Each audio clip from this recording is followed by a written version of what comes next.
নীরবতায় চারপাশে ছেয়ে আছে। হয়তো মধ্যরাত চলছে, বিকট শব্দে বাড়ির সবার ঘুম ভেঙে গেল। দৌড়ে সবাই বাহিরে আসলো, চিৎকারের শব্দ বাড়ছে। সবাই নজর গিয়ে থমকালো শায়েলা সিদ্দিকীর রুমের দরজার দিকে। শব্দটা ওই ঘর থেকেই আসছে। ধীর পায়ে কুলসুম বেগম এগিয়ে গেল দরজার দিকে। আয়ান দরজায় কড়া আঘাত মারছে আর মাকে ডাকছে, তাতে ভেতরের শব্দের কোনো পরিবর্তন হলো না। শায়েলা সিদ্দিকী কারো কাছে চিৎকার করে ক্ষমা চাইছে। ভাঙচুর করছে, মাঝে মাঝে অদ্ভুতভাবে বলছে, আমাকে মেরে ফেলো, মুক্তি দাও, আমি আর পারছি না। ওই ভয়ঙ্কর শব্দ, আমাকে মেরে ফেলছে, কেউ বাঁচাও। আয়ানের সাথে কেউ দরজায় হাত বাড়ালো না। আস্তে করে যেভাবে এসেছিল সেইভাবেই নিজেদের রুমে চলে গেল।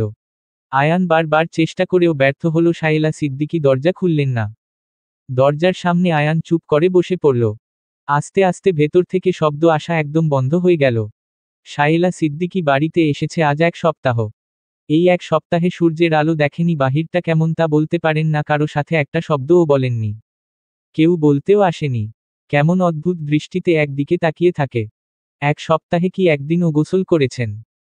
উনি হয়তো মুখেও পানি লাগায়নি এখনো সেখানে। গোসল 15 দিন ছিল নিরুপমার সেই গোপন কক্ষে। তাতেই শায়লা সিদ্দিকীকে দেখলে যে কেউ বলবে, পাগল। হ্যাঁ, সে পাগলের মতো আচরণ করতে শুরু করেছে। এমন কি করেছে নিরুপমা উনার সাথে? নিজের মায়ের এমন মৃত্যুর শাস্তি হিসেবে ভয়ঙ্কর শাস্তি দিতে পারত, তাহলে ছেড়ে কেন দিল? এর পেছনে কোনো রহস্য নেই তো? মাঝরাতে কিছু পড়ে যাওয়ার শব্দে ঘুম ভেঙে যায় নিরুপমার। পাশে তাকিয়ে দেখে বেলি গভীর ঘুমে। ঘাটা কেমন ছমছম করে উঠে। আশেপাশে তাকাতেই মনে পড়ে যায় অভ্রর বলা কথাগুলো। ফুলের বাগানে রাতে জিনপরীরা আসে প্রেম করতে, জানো তুমি? নিরুপমা কিছু সময় চুপ থেকে জিজ্ঞেস করেছিল, তাহলে কি জিনপরীকে বিয়ে করে? হয়তো। হয়তো কেন? প্রেম করতে পারলে বিয়ে কেন করবে না? আমি তো নিষেধ করিনি। কিন্তু তাদের প্রেমের মাঝে তোমার মতো সুন্দরীদের আগমন ঘটলে সেই প্রেম বিয়ে পর্যন্ত যায় না। কেন? তখন জিন মানুষ সুন্দরীর প্রেমে পড়ে যায়। আপনি আমার সাথে মজা করছেন? মোটেও না জবা। জিন যখন তোমার প্রেমে পড়বে তোমার জন্য গান গাইবে বাগানে বসে রাতভর। তারপর তোমার সকল ইচ্ছে পূরণ করে তোমার মন জয় করে নিবে। এটা তো বেশ ইন্টারেস্টিং। মোটেও না। তারপর কি হবে সেটা আগে শুনো। নিরুপমা বেশ আগ্রহ চোখে তাকিয়ে রইল। তারপর তোমাকে নিয়ে চলে যাবে তার জিন রাজ্যে। তারপর পেটে খিদে পেলে তোমার ঘাড় মটকে রক্ত খেয়ে নদীর তীরে ফেলে রাখবে। তোমার দেহটা দেখতে তখন ঠিক কেমন লাগবে ভাবো। নিরুপমা রাগী মুখে কোমরে হাত গুজে বলল, আপনি এতক্ষণ মজা করছিলেন আমার সাথে। আর আমি সিরিয়াস হয়ে গিয়েছিলাম। সকালে কথাগুলো ফাজলামো করে বললেও এখন নিরুপমার বেশ ভয় লাগছে। বেলিকে ডাকতে নিয়েও ডাকল না। হঠাৎ জানালার দিকে তাকাতে মনে হলো একটা ছায়া সরে গেল। ভয় হাত পা ঠান্ডা হয়ে আসছে। নিরুপমা চোখ বন্ধ করে লম্বা লম্বা শ্বাস নিয়ে ধীরে ধীরে চোখ খুলে আবার জানালার দিকে তাকালো। মনে হলো বাহিরে 2 জন নৃত্য করছে। কি অদ্ভুত! ফুলের তালে তালে নৃত্য কিভাবে সম্ভব? রাত এখন কয়টা? কাপা কাপা হাতে নিরুপমা মোবাইল তুলে নিল। রাত 1টা। নিরুপমা বেলিকে ভয়ে ভয়ে ধাক্কা দিতেই বেলি চোখ কচলে তাকালো। অন্ধকারে নিরুপমাকে বসে থাকতে দেখে জিজ্ঞেস করল, কি হয়েছে আপু? তুমি বসে কেন আছো? নিরুপমা ভয় কান্না করে দিবে এমন অবস্থা। বেলি ব্যস্ত কণ্ঠে বলল, কি হয়েছে বলবে তো।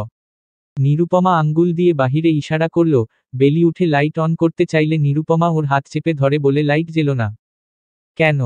বাহিরে তাকাও, লাইট জ্বালিয়ে তাদের বিরক্ত করলে আমাদের নিয়ে যাবে। নিরুপমার এমন অদ্ভুত কথা শুনে বেলি এইবার সিরিয়াস হয়ে বাহিরে তাকালো।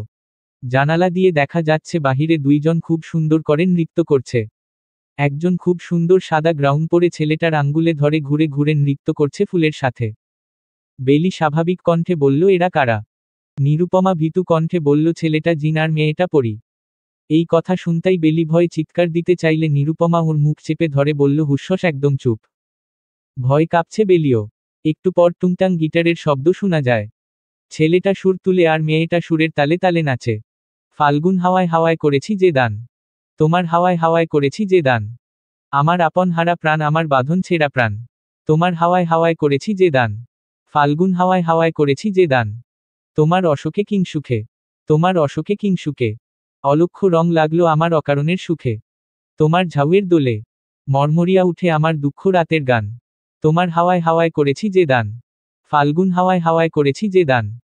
পূর্ণিমা সন্ধ্যায় তোমার রজনীগন্ধায়। রূপসাগরের পাড়ের পানে উদাসী মন্ধায়। তোমার প্রজাতির পাখা। তোমার প্রজাতির পাখা। আমার আকাশ চাওয়া মুগ্ধ চোখে রঙিন স্বপন মাখা। তোমার চাঁদের আলোয় মিলায় আমার দুঃখ সুখের সকল অবসান। তোমার হাওয়ায় হাওয়ায় করেছি যে দান, ফাল্গুন হাওয়ায় হাওয়ায় করেছি যে দান। সকাল হতেই শরীর কাঁপিয়ে জ্বর এসেছে বেলির, ভয় সারা রাত একজনও ঘুমাতে পারেনি। নিরুপমা বেলির মাথায় পানি ঢেলে মেডিসিন খাইয়ে ঘুম পাড়িয়ে পাশে বসে আছে।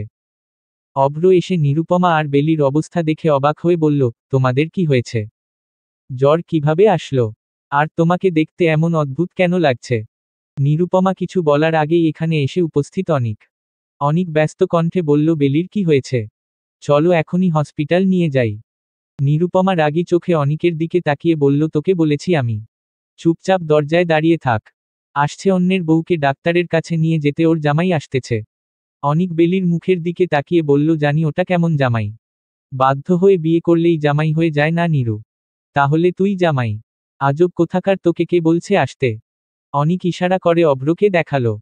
অভ্র অবাক হয়ে বলল, আমি কখন বললাম?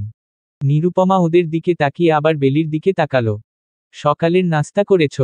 নিরুপমাকে কিছু বলতে না দেখে অভ্র আবার বলল, কি হয়েছে?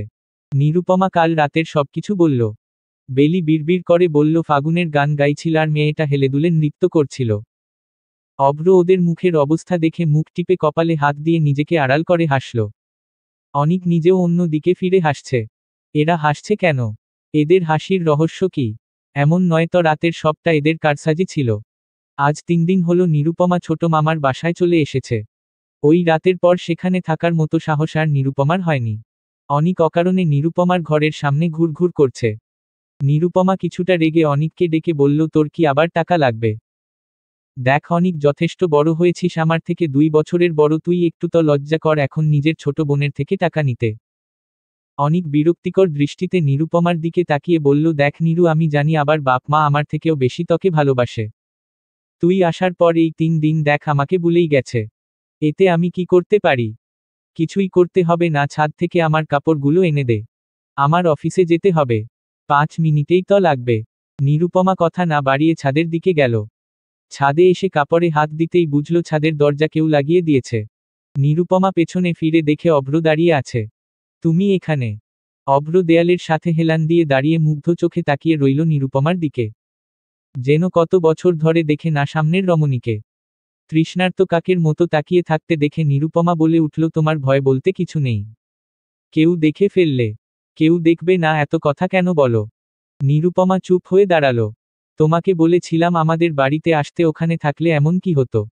নিরুপমা অভ্রর কথা শুনে ছাদে দোলনায় বসে বলল, ওই বাড়িতে আমার কেউ নেই অভ্র, তাহলে আমি কেন যেতাম? আচ্ছা। কিছু সময় নীরবতা চলল। অভ্র হুট করে বলল, রাতে আম্মুকে বলতে শুনেছি আজ তোমাকে দেখতে এখানে আসবে, সাথে আরেকটা সারপ্রাইজ আছে তোমার জন্য। কিসের সারপ্রাইজ? আসলেই দেখতে পাবে। নিরুপমা হালকা হেসে দূর আকাশের দিকে তাকালো। প্লিজ এভাবে হেসো না, খুন হয়ে যাব। অভ্রর বলার ভঙ্গি দেখে নিরুপমা শব্দ করে হেসে উঠল, তোমাকে ডক্টর হতে কে বলেছে? তোমার প্রয়োজন ছিল চাপাবাজ প্লাটবাজ হওয়া। আমি চাপাবাজ কেন হব? আমি ডাক্তার হলেও রোমান্টিক ডাক্তার, বুঝলে? আমার জানা মতে ডাক্তার হয় কসাই টাইপের। আমাকে দেখে তোমার এমনটা মনে হয়? নিরুপমা পাশে তাকিয়ে থমকে গেল। অভ্র নিরুপমার পাশে দাঁড়িয়ে তাকিয়ে আছে ওর দিকে। আমার যেতে হবে। শুনো। নিরুপমা তাকাতেই অভ্র বলল, সেই প্রথম দিনের মতো শাড়ি পরবে আজ। নিরুপমা ভ্রু কুঁচকে বলল, আমাকে কোন দিক দিয়ে বিধবা মনে হচ্ছে? আমার স্বামীর সাথে এখনো দেখাও হয়নি, আপনি আমাকে বিধবা সাজতেন বলছেন? অভ্র 2 পা এগিয়ে এসে নিরুপমার মুখোমুখি দাঁড়িয়ে বলল, তোমার স্বামীর সাথে তোমার বহু আগেই দেখা হয়ে গেছে জবারানী, সামনে তাকিয়ে দেখো।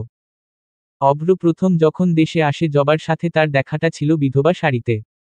নিরুপমা একটা শাড়ি হাতে নিয়ে কিছু সময় তাকিয়ে রইল। আজ যখন অভ্র ওর কাছে এসেছিল সেই অনুভূতিটা মনে হতেই লজ্জায় ফর্সা গালগুলো লাল হয়ে গেল। অভ্র দেখলে নিশ্চয়ই বলতো, গালগুলো এমন টমেটোর মতো কেন? আবার নিজ ভাবনায় হেসে উঠল নিরুপমা। বিকেলের দিকে নিরুপমার ছোট মামার বাসায় এসে হাজির হলো কুলসুম বেগম, শার্লিন বেগম, আসিফ, অভ্র আর বেলি। বেলিকে দেখেই অনিকের চোখ চিকচিক করে উঠল খুশিতে। নিরুপমার ছোট মামি যথেষ্ট চেষ্টা করলেন মেহমান আপ্যায়ন করার। নিরুপমা আজ অভ্রর কথা মতো একটা শুভ্র রঙের শাড়ি পরেছিল। ফর্সা শরীরে যেন শাড়িটা বেশ মানিয়েছে। মনে হচ্ছে এই শাড়ি বুঝি নিরুপমার জন্যই তৈরি। চুলগুলো বিনুনি করা, চোখে হালকা কাজল, ঠোঁট এমনিতেই গোলাপি। নিরুপমাকে দেখে চোখ সরছে না কারো। শার্লিন বেগম বললেন, আমি মেয়ে হয়ে তোমার সৌন্দর্যে মুগ্ধ হই জবা। তোমাকে আমি জবা বলেই চিনেছি, জবাই বলবো। নিরুপমা হেসে বলল, আপনার ইচ্ছে আন্টি। আমার একটা ছেলে থাকলে তোমাকে মেয়ে বানিয়ে নিয়ে যেতাম। শার্লিন বেগমের কথা শুনে কুলসুম বেগম বলল, আমার ছেলে কি তোদের ছেলে না? আমার ছেলের বউ তোদের মেয়ে না? শার্লিন বেগমের বুঝতে বাকি নেই কুলসুম বেগম কি বলতে চাচ্ছেন। নিরুপমা নিজেও বুঝেছে, লজ্জায় মাথা নিচু করে নিল। 2 দিন আগে যেই ছেলেকে চরিত্রহীন বলেছে, আজ তার বউ হওয়ার কথা উঠতেই এত লজ্জা ঘিরে ধরেছে নিরুপমাকে। কুলসুম বেগম নিরুপমার ছোট মামাকে বললেন, নিরুপমার বর্তমান অভিভাবক আপনারা, আমি আমার ছেলের হাতে আপনাদের মেয়ের হাত চাচ্ছি। অভ্র আওর চোখে নিরুপমার দিকে তাকালো। চোখাচোখি হতেই নিরুপমা চোখ সরিয়ে নিল। বেলি খুশিতে নিরুপমাকে জড়িয়ে ধরে বলল, ফাইনালি তুমি আমার ভাবি হচ্ছ। পেছনে থেকে বেলির কানে ফিসফিস করে অনিক বলল, আর আপনি আমার বেআইন। বেলি ভ্রুকুচকে তাকিয়ে হেসে বলল, জি বেআই। নিরুপমা মামা খুশি হয়ে বললেন, আপনাদের সম্পর্কে আমি জানি। আমাদের মেয়ের সম্মতি থাকলে কথা আগানো যায়। নিরুপমা লাজুক হেসে অভ্রর দিকে তাকাবে তখনই ওর কান গরম হয়ে গেল। মনে হচ্ছে মাথা নয়, পুরো দুনিয়া ঘুরছে কুলসুম বেগমের কথা শুনে। নিরুপমা মা আমার, তুই আমার আসিফের বউ হয়ে প্রথম আমার বাড়িতে পা রেখেছিস, আমি চাই জীবনের শেষ পাটাও আমার আসিফের নামে আমার বাড়িতে রাখো। তুই আমার আসিফের বউ হয়ে আমার বাড়িতে আসবি না? আমার মেয়ে করে রাখবো। নিরুপমা কোনো রকম উঠে দাঁড়িয়ে বলল, আমি আসছি। পেছনে ফিরে একবার তাকালে হয়তো দেখতে পেত অভ্রর মুখটা রাগে রক্তবর্ণ হয়ে গেছে। সারপ্রাইজ দিতে চেয়েছিল, তবে এভাবে নয়, আসিফের জায়গায় অভ্র থাকার কথা ছিল। হাতের চিরকুটের দিকে এক দৃষ্টিতে তাকিয়ে আছে অভ্র। গোটা গোটা অক্ষরে লেখা, আপনার এত চমৎকার সারপ্রাইজ আমি গ্রহণ করে নিলাম প্রিয় দেবর। আজ থেকে 2 দিন আগে অনিকের মাধ্যমে এটা পাঠিয়েছে নিরুপমা। অভ্র কম চেষ্টা করেনি একটু যোগাযোগ করার, ফলাফল শূন্য। আজ নিরুপমা আর আসিফের হলুদ অনুষ্ঠান। কুলসুম বেগম এক আবদার করে বসলেন, নিরুপমার ছোট মামার কাছে বিয়ের সকল আয়োজন একসাথে হবে, তাও চৌধুরী বাড়িতে। ছোট মামা আপত্তি করে বসেছিলেন, একমাত্র ভাগ্নির বিয়ে নিজের বাড়িতে করবেন, পর মুহূর্তে নিরুপমার জন্য মেনে নিলেন। নিরুপমা চাইল কুলসুম বেগমের কথাই থাক। সেই জন্য সকালে আসিফ আর বেলি এসে নিয়ে গেল নিরুপমাকে। গায়ে হলুদের প্রবেশপথে বড় আকারের ফুলের মালা সোনালি ফিতায় মোড়া এবং দামি পাথর ও রত্ন দিয়ে সজ্জিত করা হয়েছে। গেটের পাশে ঝলমলে আলো, হালকা সোনালি রঙের আলো জ্বলছে, যা পুরো পরিবেশকে উজ্জ্বল করে তোলে। সাধারণত এই পথের 2 পাশে সৌন্দর্য বৃদ্ধি করতে থাকে সুন্দর ফুলের বাগান। গায়ে হলুদের মূল আকর্ষণ কেড়েছে মঞ্চ, খুবই দৃষ্টিনন্দনভাবে সাজানো হয়েছে। বিশাল ঝলমলে আলোকসজ্জা এবং অত্যাধুনিক সাউন্ড সিস্টেম করা হয়েছে। স্ট্রিং লাইট, ঝালর এবং আর্কের মাধ্যমে পুরো জায়গা আলোয় ভরে যায়। মিউজিকের জন্য সুরেলা বাদ্যযন্ত্র এবং ডিজে এর আয়োজন করেছে, যাতে পুরো অনুষ্ঠানে একটা দোলা দেওয়া পরিবেশ তৈরি হয়। পুরো আয়োজন নিজ হাতে করেছে অভ্র। বাড়ির এবং মঞ্চের চারপাশ ফুলে সাজানো হয়েছে। এখানে সাধারণত গোলাপ, মণিরাগী, সূর্যমুখী, লিলি, অর্কিড এবং অন্যান্য বিলাসবহুল ফুল ব্যবহৃত করেছে। ফুলের ডেকোরেশনে কোনো কমতি রাখেনি অভ্র। অতিথিদের জন্য বিলাসবহুল খাবারের আয়োজন করা হয়েছে। খাবারের মধ্যে রয়েছে বিভিন্ন ধরনের খাওয়া, যেমন ফিঙ্গার ফুড, দামি মিষ্টি, ফ্রেঞ্চ কুকিং, ইন্ডিয়ান মিষ্টান্ন ও আন্তর্জাতিক খাবারের আয়োজন। খাবারের পসরা সাজানো হয় একটানা পাত্রে। অতিথিরা বেশ অবাক হয়েছে এত সুন্দর আয়োজন দেখে। বড় ছেলের বিয়ে বলে কথা, কোনো কিছুর কমতি রাখেনি কুলসুম বেগম, আর সবকিছুর দায়িত্ব দেওয়া হয়েছে অভ্রর উপর। সবাই বউ দেখতে ব্যস্ত। একজন বলে উঠল, বিয়ের ফুল ফটলে বুঝি মেয়েদের সৌন্দর্য এভাবে বেড়ে যায়। একদম দুধের মতো ফর্সা ত্বক, যেন এক টুকরো সাদা মখমল। মুখাবয়বে আছে একটি নির্ভেজাল উজ্জ্বলতা, যেন সে নিজে একটি আলোর আধার। আর মাথার চুলগুলো সিল্কের মতো লম্বা ও কোমল লাগছে, একে একে ভাঁজ হয়ে নেমে আসছে কোমরের কাছে, আর যেন প্রতিটি চুলে একটা নিজস্ব সৌন্দর্য রয়েছে। চুলগুলো মাঝে মাঝে একখণ্ড মুক্তা যেমন ঝলমল করে, তেমনি তার সোজা করা চুলে কোমলতা আর রুচির ছাপ স্পষ্ট। তার চোখ দুটি যেন গভীর সাগরের মতো টানা, ডাক গভীর এবং অত্যন্ত মনোলোভা। চোখের কল্পনা থেকে যেন বেরিয়ে আসে হাজারো অনুভূতি, নীরব হাসি, মিষ্টি ভালোবাসা আর এক অজানা মায়া। এই চোখে যে কত কিছু গোপন থাকছে তা তার অঙ্গভঙ্গি থেকেই বোঝা যাচ্ছে, তাই না? মহিলাটা অবাক হয়ে পাশে তাকালো। মহিলাটার পাশের চেয়ারে বসেছিল অভ্র। মুগ্ধ ছলছল নয়নে তাকিয়ে নিরুপমার সৌন্দর্যের বর্ণনা দিল অভ্র। মহিলাটা হালকা হেসে বলল, একদম ঠিক বলেছ চৌধুরী, বাড়িতে চাঁদের এক টুকরো আলো নেমে এসেছে। মলিন হাসি দিয়ে নিরুপমার দিকে তাকিয়ে রইল অভ্র। পাশেই সাদা পাঞ্জাবি পরে বসে আছে আসিফ। তুমি ভীষণ ভাগ্যবান ভাই, হাজার চেয়েও যাকে পেলাম না, তুমি তাকে কত অল্পতে পেয়ে গেলে। হলুদের সাজে গা জুড়ে সোনালি হলুদের পেস্ট যেমন সুন্দরভাবে মাখানো, তেমনি সেই হলুদ যেন তার ত্বকের ফর্সাকে আরও চকচক করে তুলেছে আসিফের চোখে। গায়ে হলুদের এমন স্নিগ্ধ রঙের বাহারে যেন নিরুপমা আরও বেশি শোভিত হয়ে উঠেছে। নিরুপমার শরীরে সোনালি গহনা এবং হাতে হালকা সাদা রঙের ফুলের তোড়া নিরুপমাকে আরও একধাপ দেবী মূর্তির মতো মাধুর্য দিচ্ছে। নিরুপমার হালকা হাসি, নরম চোখের মায়া, সাদা রঙের গায়ের হলুদের সাথে মিলিয়ে নিরুপমা যেন এক অপরূপ রূপের নারীতে পরিণত হয়েছে। একে একে সবাই এসে নিরুপমার গায়ে হলুদ লাগিয়ে গেল। অভ্রর পাশে এসে দাঁড়ালো বেলি। আপনি বাকি আছেন। অভ্র হালকা হেসে হেলেদুলে গিয়ে দাঁড়ালো নিরুপমার সামনে। বেলি পেছনে ফিরতেই ধাক্কা খেতে খেতে অল্পই জন্য বেঁচে গেল। চোখ মুখ খিচে রেখেছে, যখন মনে হলো সে পড়ে যায়নি তখনই আস্তে করে চোখ খুলে তাকালো। চোখের সামনে আয়ানকে দেখে থ বনে গেল। আজ ওকে এত কাছে কেন লাগছে? এত হ্যান্ডসাম কবে হলো? আয়ান বেলির দিকে রাগী চোখে তাকিয়ে বলল, দেখে শুনে চলতে পারিস না নাকি ছেলেদের সাথে ধাক্কা খেতে ভালোই লাগে? বেলি কিছু না বুঝে বলল, মানে? আয়ান রেগে বেলিকে ছেড়ে বলল, অভিনয় ভালোই পারিস। আপনি হয়তো ভুল ভাবছেন, ও ইচ্ছে করে। অনেক কথা শেষ করার আগেই আয়ান রেগে চিৎকার করে বলে উঠল, আপনি চুপ থাকুন, আমাদের স্বামী স্ত্রীর মাঝে কথা বলতে আসবেন না। আয়ানের হঠাৎ এমন রাগ দেখে বেলি থমকে গেল। ভয়ে চুপসে দাঁড়িয়ে রইল। আর তুই?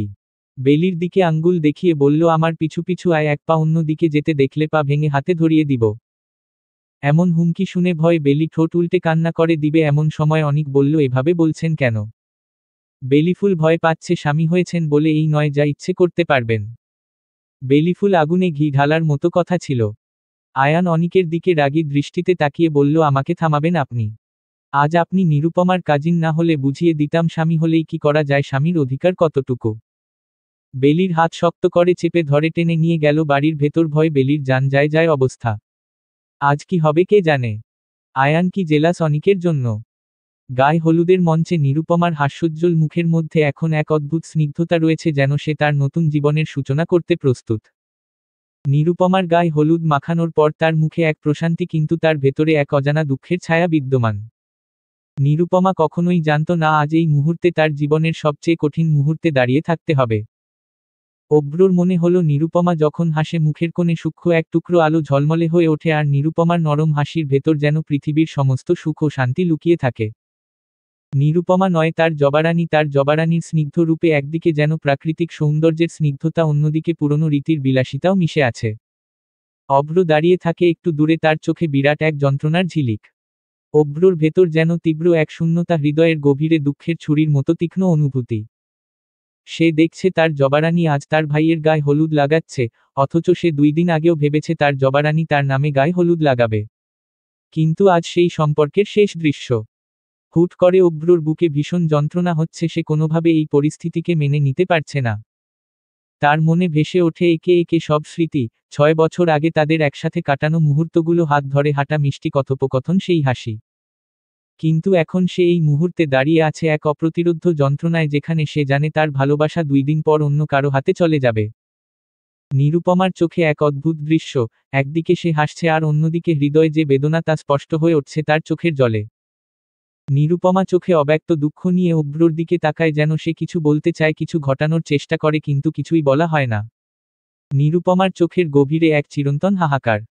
অভ্র তাকায় নিরুপমার দিকে, দুজনের চোখে তখন এক যন্ত্রণার চাহনি, যেন তারা একে অপরকে বলতে চায়, কিভাবে এতটা দূরে চলে গেলাম আমরা? তুমি আমাকে কিভাবে এত সুন্দর সারপ্রাইজ দিলে? কুলসুম বেগম ছেলের বউকে নিয়ে গেলেন নিজের রুমে, পিছু পিছু গেল শার্লিন বেগম। আজ যেন সবাই অভ্রকে ভুলেই গেছে। অভ্রর পাশে এসে দাঁড়ালো অনিক। অনিকের মন ভালো না, এসেই এত এত অভিযোগ দিতে শুরু করলো আয়ানের নামে। অভ্র বিরক্ত হয়ে বলল, ওদের স্বামী স্ত্রীর বিষয়ে আমরা কিছু বলে কি হবে? আয়ান খুব ভালো, বেলির সাথে এমন টুকটাক ঝগড়া সবসময় হয়, এটা নতুন নয় অনিক। তুমি বরং ওই পাশে দেখো, সুন্দর সুন্দর মেয়েরা বসে আছে, একটা পটিয়ে নাও। অনিক আহত চোখে তাকিয়ে রইল অভ্রর দিকে। এমনিতেই অভ্র এক জ্বালায় বাঁচে না, এখন আবার আরেক ঝামেলা। মধ্যরাত, বাড়ির হয়তো অনেকে জেগে আছে। আত্মীয় স্বজনে বাড়ি ভরতি, কেউ কেউ জেগে থাকতেই পারে। উদাস কণ্ঠে বেলি বলল, তোমার নামটা জবাকে রেখেছে হবু ভাবি। নিরুপমা হালকা হেসে আকাশের দিকে তাকিয়ে বলল, আমার না হওয়া প্রেমিক। বেলি অবাক হয়ে বলল, মজা করছো তাই না? নিরুপমা বেলির দিকে তাকিয়ে বলল, তোমার কি মনে হয়? বেলি তাকালো নিরুপমার চোখের দিকে। থমকে গেল সে, চোখের গভীরতা ধরতে গিয়ে অবাক হয়ে বলল, সে কোথায়? নিরুপমা হালকা হেসে বলল, অনেক রাত হয়েছে, ঘুমাও যাও। বেলি নিরুপমার হাত ধরে বলল, বলো না প্লিজ, আমি কাউকে বলবো না। সে কোথায় এখন? তুমি তাকে ছেড়ে ভাইকে কেন বিয়ে করছো? তোমাকে তো কেউ জোরও করেনি। নিরুপমার কি হলো কে জানে, খুব করে আজ বেলিকে নিজের সে 6 বছর আগের অতীত বলতে ইচ্ছে হলো। শুনবে 6 বছর আগের গল্প? গল্প? গল্পই ধরে নাও মেয়ে।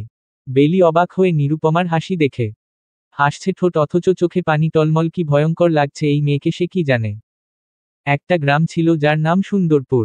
সেই গ্রামে একটা সরল সোজা বোকা টাইপের সুন্দরী মেয়ে ছিল, যার কাজ ছিল সারাদিন ঘুরে বেড়ানো এই গাছ থেকে ওই গাছে।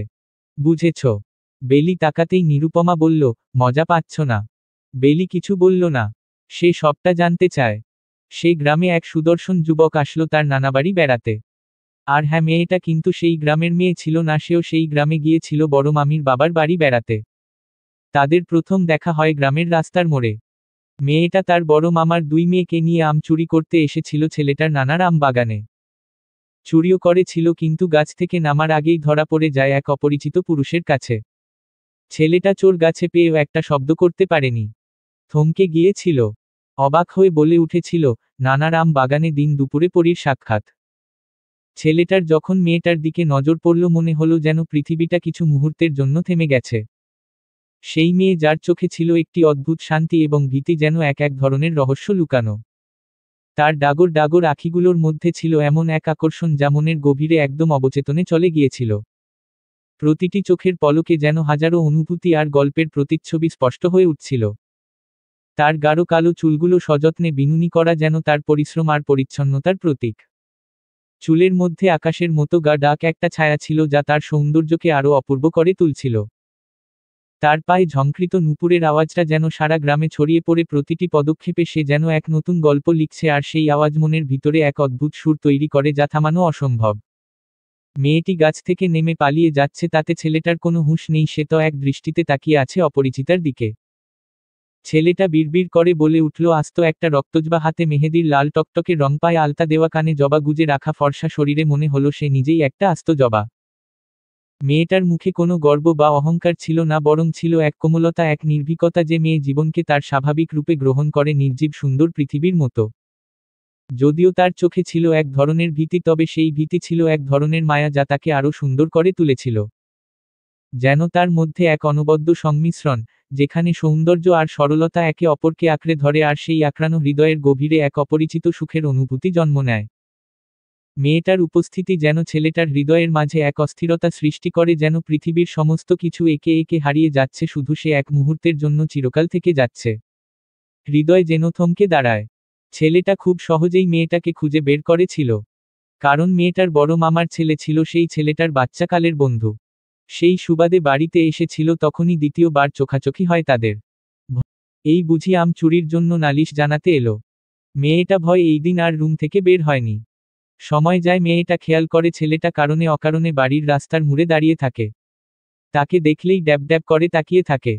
হৃদয় এক অজানা উত্তেজনা ও আনন্দের হাওয়া বইতে থাকে। ছেলেটা যখন রাস্তায় চলে আসে, মেয়েটার মন যেন এক লুকানো সুরে বাজতে থাকে। ছেলেটার একদৃষ্টিতে তাকিয়ে থাকা, ছেলেটার প্রতিটি পদক্ষেপ, ছেলেটার কোমল হাসি, তার কাঁধে ঝুলানো আনা ফানা, সব কিছুই যেন মেয়েটার কাছে এক নিখুঁত কবিতা হয়ে ওঠে। তার প্রতি ছেলেটার অনুভূতিগুলো এমনভাবে শক্ত হয়ে পড়ে, যেন তীব্র এক আকর্ষণে তারা আটকে পড়ছে। মেয়েটা যখন ছেলেটার দিকে চোখ ফেরায়, তার চোখে এক অদ্ভুত স্নিগ্ধতা, যেন কিছু বলার আগেই তার চোখে একটি প্রশ্ন ভেসে ওঠে। আর সে যখন ছেলেটার দৃষ্টি থেকে সরে গিয়ে এক লজ্জাবতী গাছের মতো মাথা নিচু করে চলে যায়, তখন মনে হয় যেন পুরো পৃথিবীটা থেমে গেছে। তার শরীরের নরম আন্দোলন, চুলের আলতো ঝাপটা এবং সেই লজ্জাবতী গাছের মতো গুটিয়ে যাওয়াতে ছেলেটা যেন মুহূর্তে হারিয়ে যাও। মেয়েটা ধীরে ধীরে বুঝতে পারে ছেলেটা তাকে ঠিক দেখেছে। মেয়েটা জানে না ছেলেটা তাকে নিয়ে ঠিক কিভাবে, কিন্তু তার চোখের দিকে একবার তাকালে এক অদ্ভুত জাদু যেন ওকে সমস্ত অনুভূতি ছড়িয়ে দেয়। সে যেন নিজের অজান্তেই মেয়েটার হৃদয়ের ভিতরে জায়গা করে নিয়েছে। সদ্য কিশোরী মেয়েটার দিকে তাকিয়ে ছেলেটা নিজ মনে বারবার বলে যায়, এটা আমার প্রথম প্রেম, তার দিকে যতবার তাকাই ততবার আমার মনকে যেন নতুন করে খুঁজে পাই। একদিন ছেলেটা সাহস করে মেয়েটার সাথে কথা বলে। তাদের মধ্যে ভালো একটা বন্ধুত্ব হয়ে যায়। অন্তরে প্রেম থাকলেও বাহিরে তারা একজন ভালো বন্ধু হয়ে ওঠে। একদম সদ্য জন্ম নেওয়া মানুষটির প্রতি ভালোবাসা এক অনুভূতি তৈরি হয়। মেয়েটার ছোট্ট আঙুলের ঝাপটা, তার নিঃশব্দ হাসি, তার কোমল মুখাবয়ব, সবকিছুই যেন এক পৃথিবী জয়ের মতো। সে যেন এক নতুন জীবন, একটি নতুন সূর্য যার কাছে পৃথিবী এখনো অচেনা। এ ভালোবাসা খুবই গভীর, এক অদৃশ্য বন্ধনে বাঁধা যেখানে কোনো কিছুই তার নিরাপত্তাকে আঘাত করতে পারে না। কিন্তু যদি হঠাৎ সেই মানুষটিকে যার প্রতি তুমি এত গভীর ভালোবাসা অনুভব কর হোটেলের কোনো এক কক্ষে অন্য কোনো মেয়ের সঙ্গে একই বিছানায় দেখতে পাও, তা এক ভয়ানক যন্ত্রণা হয়ে ওঠে। মনে হয় পৃথিবীটা যেন ঘুরে গেছে বেলি। শরীরের ভেতর তীব্র একটা ঝাঁকুনি অনুভব হয়, এক ধরনের শূন্যতার অনুভূতি যেখানে কিছুই সঠিক লাগে না। হৃদয়ের মধ্যে একটা ক্ষত সৃষ্টি হয়, যেন কোনো অপ্রত্যাশিত কিছু হয়ে গেল। মেয়েটা নিজেকে অসহায় অনুভব করল। সেটা কোনো ধাক্কার মতো ছিল। প্রথমে বিশ্বাস করতে পারেনি মেয়েটা চোখের সামনে যা ঘটছে তা সঠিক নয়। তবুও একবার চোখে পড়লে মনে হয় যেন সব কিছু কাঁপছে, পৃথিবীটা ডুবে যাচ্ছে। তার চোখে আর সে যে ভালোবাসা ছিল তা এখন অন্য কোথাও চলে গেছে, যেন তোমার আশেপাশে সবকিছু এক মুহূর্তে ধ্বংস হয়ে গেছে। শরীরের ভেতরে যন্ত্রণার ঢেউ চলে আসে, তীব্র এক বিষাদ যা মানতে খুব কষ্ট হয়। প্রেম, ভালোবাসা, সবকিছু এখন অন্য এক দিশা নিতে চলেছে। এই অনুভূতি মনের ভেতর গুমরে ওঠে। কেন এমন হলো? কেন তাকে তুমি এত ভালোবাসা দিয়ে মানুষ করেও তোমার আশপাশে সেই সুখের মুহূর্ত এখন ম্লান হয়ে যাচ্ছে? কেন সেই নতুন পৃথিবী যা তুমি তৈরি করেছিলে আজ ভেঙে যাচ্ছে? এক ধরনের শূন্যতা, ক্ষোভ এবং চিৎকার তৈরি হয় ভেতর থেকে। এই অনুভূতিটা এতটাই তীব্র যে ভাষায় প্রকাশ করা যায় না। নিরুপমা থামে, বেলি বলে উঠে তারপর। নিরুপমা আকাশের দিকে তাকিয়ে বলে, এখানেই গল্প শেষ? মিথ্যা কেন বলছো আপু? আরও গভীর কাহিনী আছে। গ্রামে হোটেল কোথায় আসলো? নিরুপমা কিছু সময় চুপ থেকে বলে, গল্প শেষ বেলি, ঘুমাতে যাও, বাকিটা মেয়েটা ভুলে গেছে। ছেলেটা এখন কোথায়? এত প্রশ্ন কেন করো বেলি? এটাই শেষ প্রশ্ন, আর করব না সত্যি। নিরুপমা হালকা হেসে বলে, আমাদের আশেপাশে অন্ধকার ব্যালকনিতে পাশাপাশি বসে আছে জবা আর বেলি। বেলি নীরবতা ভেঙে অন্ধকার আকাশের দিকে তাকিয়ে বলে উঠল, নামের মতো আমাদের ভাগ্যটাও কেন মিলে গেল জবা। জবা ঠোঁটের কোণে বিষাদের হাসি ঝুলিয়ে গিটারে টুংটাং শব্দ তুলে গেয়ে উঠল। এরা সুখের লাগি চাহে প্রেম। প্রেম মেলে না, শুধু সুখ চলে যায়। এমনই মায়ার ছলনা। বাগানের মধ্যে এক জোড়া ক্লান্ত চোখ ছলছল নয়নে তাকিয়ে আছে অন্ধকার ব্যালকনির গিটার হাতে ছায়া মানবীর দিকে। বিড়বিড় করে বলে উঠে, আমি তো সুখ চাইনি, দুঃখই চেয়েছিলাম, প্রেম নয় তোমাকে চেয়েছিলাম, তাও কেন আমার হলে না রক্তজবা। প্রেমের বদলে না হয় যন্ত্রণাই দিতে, তাও আমারই থাকতে। এই এক জীবনে তোমাকে না পাওয়ার আফসোস আমাকে তিলে তিলে শেষ করে দিবে রক্তজবা। ব্যালকনি থেকে বিষাদ ভরা কণ্ঠে ভেসে আসলো মেয়েলি কণ্ঠে গান। তাই কেঁদে কাটে নিশি, তাই দহে প্রাণ, ও তাই মান অভিমান, তাই এত হায় হায়। যুবকটি চোখ বন্ধ করে বলে উঠল, তুমি কখনো জানতেই পারবে না জবারানী, কোনো এক যুবক তোমার বিরহে কাফন ছাড়াই সেই কবে দাফন হয়ে গেছে। বিয়ের মার্কেটে এসে দাঁড়িয়ে এক ধরনের অদ্ভুত শূন্যতায় চারপাশ থেকে ঘিরে ধরেছে অভ্রকে। চারপাশে নানা মানুষের ভিড়, সাজগোজ, হাসি হাসি মুখ, বিয়ের সাজের জন্য বিক্রি হওয়া শাড়ি গহনাগুলো, সবকিছুই যেন তাকব তীব্রভাবে এক জায়গায় ফিরিয়ে নিয়ে যাচ্ছে। সেখানে এক তীব্র যন্ত্রণার অনুভূতি, যে মুহূর্তে তার চোখে পড়ে সামনে হাসি হাসি মুখে আসিফের পাশে দাঁড়ানো মেয়েটা, আজ বাদে কাল তার ভাইয়ের বউ, মনের গভীরে এক চরম যন্ত্রণা সৃষ্টি হচ্ছে। অব্রত ভেবেছিল একদিন তার সাথে সারা জীবন থাকার প্রতিজ্ঞা করবে, হাত ধরে বৃদ্ধ হওয়ার প্রতিজ্ঞা করবে। অথচ ভাগ্য, অব্র আর সামনে যায় না, সেখান থেকে ফিরে চলে আসে। চাইলেই বিয়ে ভাঙার হাজার মাধ্যম পাওয়া যায়, তবে দুই পক্ষের অনুভূতি এক হওয়া লাগে। নিরুপমা হয়তো বিয়েতে খুশি, সেই 6 বছর আগেও কখনো নিরুপমা বলেনি ওকে ভালোবাসে, তবে অভ্র ধরে নিয়েছিল বাসে। আজ 6 বছর পরও নিরুপমা বলেনি ভালোবাসে, তবে আজ আর অভ্র ধরতে পারে না, চোখের ভাষা পড়তে পারে না। মনে হয় এটা অপরিচিত কেউ, অভ্র তো এই নিরুপমাকে চিনে না। কত খুশি আসিফের পাশে, ভালোবাসার রং বদলায় সেকেন্ডে, সেখানে তাদের মাঝে কি কখনো ভালোবাসা ছিল? 6 বছর কম নয়, 6 মাস কেউ অপেক্ষা করে না, সেখানে নিরুপমা ওকে ভুল বুঝেছে 6 বছর আগে, অবশ্য 6 বছরে আসিফকে ভালোবেসে ফেলেছে হয়তো। অভ্র হালকা হাসল, নিজের না হোক তবুও সে ভালো থাকুক। ঠিক এভাবে সারা জীবন চোখে মুখে হাসির ঝিলিক ছড়িয়ে থাকুক। বিয়ের আগের রাতের মেহেদি অনুষ্ঠানে সবাই ছাদে করেছে। মেহেদি অনুষ্ঠান সাধারণত রাতে হয়, রাতের পরিবেশ রঙিন হয়ে আছে, প্রাণবন্ত আড্ডায় মেতে উঠেছে সবাই। চারপাশে আলো, ফুল এবং নানা ধরনের ডিজাইন করা গয়না। চারপাশে ছড়িয়ে আছে মেহেদির হালকা গন্ধ এবং মৃদু সঙ্গীতের শব্দ। মেহেদি ফোঁটা দেওয়ার জন্য সাধারণত পাত্র পাত্রীর হাত সাজানো হচ্ছে এবং প্রতিটি হাতের উপর মেহেদির নকশা আঁকা হচ্ছে অত্যন্ত যত্ন সহকারে। এদিকে বিয়ের কনের জন্য বিশেষ সাজ হয়েছে। নিরুপমাকে পরিধান করা হয়েছে সাদা রঙের সুরম্য শাড়ি, সাথে সোনালী গহনা আর মাথায় একটি সুন্দর ফুলের মুকুট। নিরুপমার হাতে মেহেদি আবির্ভূত হওয়ার পর এক ধরনের আনন্দ এবং উৎসাহ ছড়িয়ে পড়েছে। মেহেদি আঁকার সময় বিয়ের নানা শুভেচ্ছাবাদী গান বাজছে, হাসি মজায় গমগম করে আছে পুরো পরিবেশ। বেলি আওর চোখে আয়ানকে দেখছে। এই আয়ানের মধ্যে কিছু তো একটা হয়েছে, এভাবে বেলিকে চোখে চোখে কেন রাখছে? অনিক দুইবার কথা বলতে চেয়েছে, হয়তো কোনো প্রয়োজন, অথচ এই বিড়াল মুখর জন্য বলার সুযোগ আর পাচ্ছে কই। অনিক একটা কাগজে কিছু লিখে একটা বাচ্চার হাতে দিয়ে পাঠালো। বেলি নিরুপমার পাশে বসে মজা করছে, তখনই একটা বাচ্চা এসে বেলির হাতে কাগজটা ধরিয়ে দিয়ে এক দৌড়ে চলে গেল। নিরুপমা বেলির দিকে তাকাতেই বেলি ইনোসেন্ট মুখ করে বলল, আমি কিছু জানি না। নিরুপমা হাসতে হাসতে বলল, বিয়ে বাড়ি কোন ছেলের নজর পড়েছে আমার দেবরের বউয়ের উপর? ভাবি তেমন কিছু না। তাহলে কেমন কিছু? গম্ভীর কণ্ঠ পেয়ে দুইজন সামনে তাকালো। আয়ানকে দেখেই বেলির গলা শুকিয়ে গেল। আজকাল বড্ড ভয় লাগে এই আয়ানকে। ভয় লাগার যথেষ্ট কারণ আছে। আগের মতো স্বাভাবিক থাকে না, কেমন গম্ভীর হয়ে থাকে, মনে হয় সামনে ওর জম দাঁড়িয়ে আছে, একটু হাসে না, কথার মধ্যে একটা দায়িত্ব দায়িত্ব ভাব, কথা না বলতেই ধমকার ভয় দেখানো। বেলি কি ভয় পায় না? আয়ান খপ করে বেলির হাত থেকে কাগজটা নিয়ে নিল। বেলি ভয় নিরুপমার হাত চেপে ধরেছে। আয়ান কাগজটা মেলে নিজের সামনে ধরে রাগে হাত মুষ্টিবদ্ধ করে দাঁতে দাঁত চেপে বলল, আশেপাশে সবার নজর সব সময় আমার জিনিসগুলোর উপর কেন থাকে? বেলির বাচ্চা, তুই এখনই মুখ ধুয়ে আসবি, আর এই সব কি? তুই এখন থেকে শাড়ি পরে থাকবি। বেলি কাদো কাদো মুখ করে বলল, কি বলো ভাই, আমি তো শাড়ি পরে হাঁটতে পারি না। তোর ভাই কে? বেলি হাঁসফাঁস করতে লাগলো। আজকের পর মুখে ভাই শুনলে মুখ সেলাই করে ফেলবো, আর শাড়ি পরে হাঁটতে না পারলে সারাক্ষণ রুমে বসে থাকবি, মুখে রংচং মেখে ছেলেদের আকর্ষণ পাওয়ার চেষ্টা জামাই থাকতে করতে হয়। বেলির ইচ্ছে করল মুখের উপর বলে দিতে জামাইকে, তুই আমার কেউ না, বছরে একটা বার খোঁজ খবর নেয় না, আজ আসছে জামাই সাজতেন। শুধু জামাই হলেই হয় না, কর্তব্য পালন করতে হয়। আফসোস মনের কথা আর মুখে আসলো না। আয়ান ধমকে রুমে পাঠালো কাজের মহিলাদের মতো প্যাঁচিয়ে শাড়ি পরতে, যেন কেউ বলতে না পারে, আপনাকে অসম্ভব মায়াবতী লাগছে। নিরুপমার হাতে খুব সুন্দর করে মেহেদি দিয়ে দেওয়া হয়েছে। বলা হলো হাতের মাঝে স্বামীর প্রথম অক্ষর লিখবে। নিরুপমা কিছু সময় চুপ থেকে বলল, আমি নিজেই লিখে নিব। বেলি মন খারাপ করে একটা শাড়ি পরে এসে দাঁড়ালো। নিরুপমা বেলির দিকে তাকিয়ে বলল, মাশাল্লাহ, তোমার দিক থেকে চোখ সরাতে পারছি না বেলি। তোমার প্রয়োজন প্রতিদিন শাড়ি পরে আমার দেবরের মাথা এলোমেলো করার? নিরুপমার কথা শুনে গাল ফুলিয়ে বেলি নিরুপমার পাশে বসল। নিরুপমা বেলির হাতের দিকে তাকিয়ে বলল, জানো, তোমার হাতের মেহেদি রং অনেক বেশি গাঢ় হয়েছে।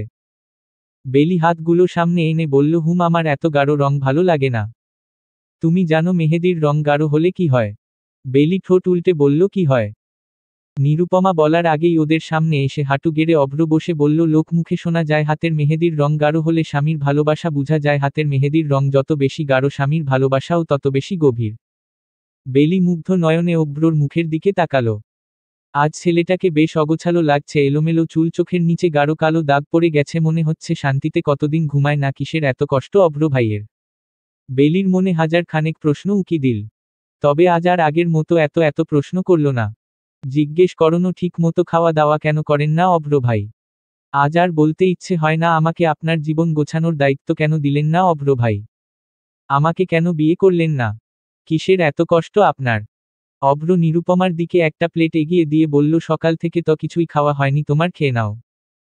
বেলি আরও অবাক হয়, ছেলেটা নিজে খায়নি সেই দিকে খেয়াল নেই, অথচ নিরুপমার খবর রেখেছে।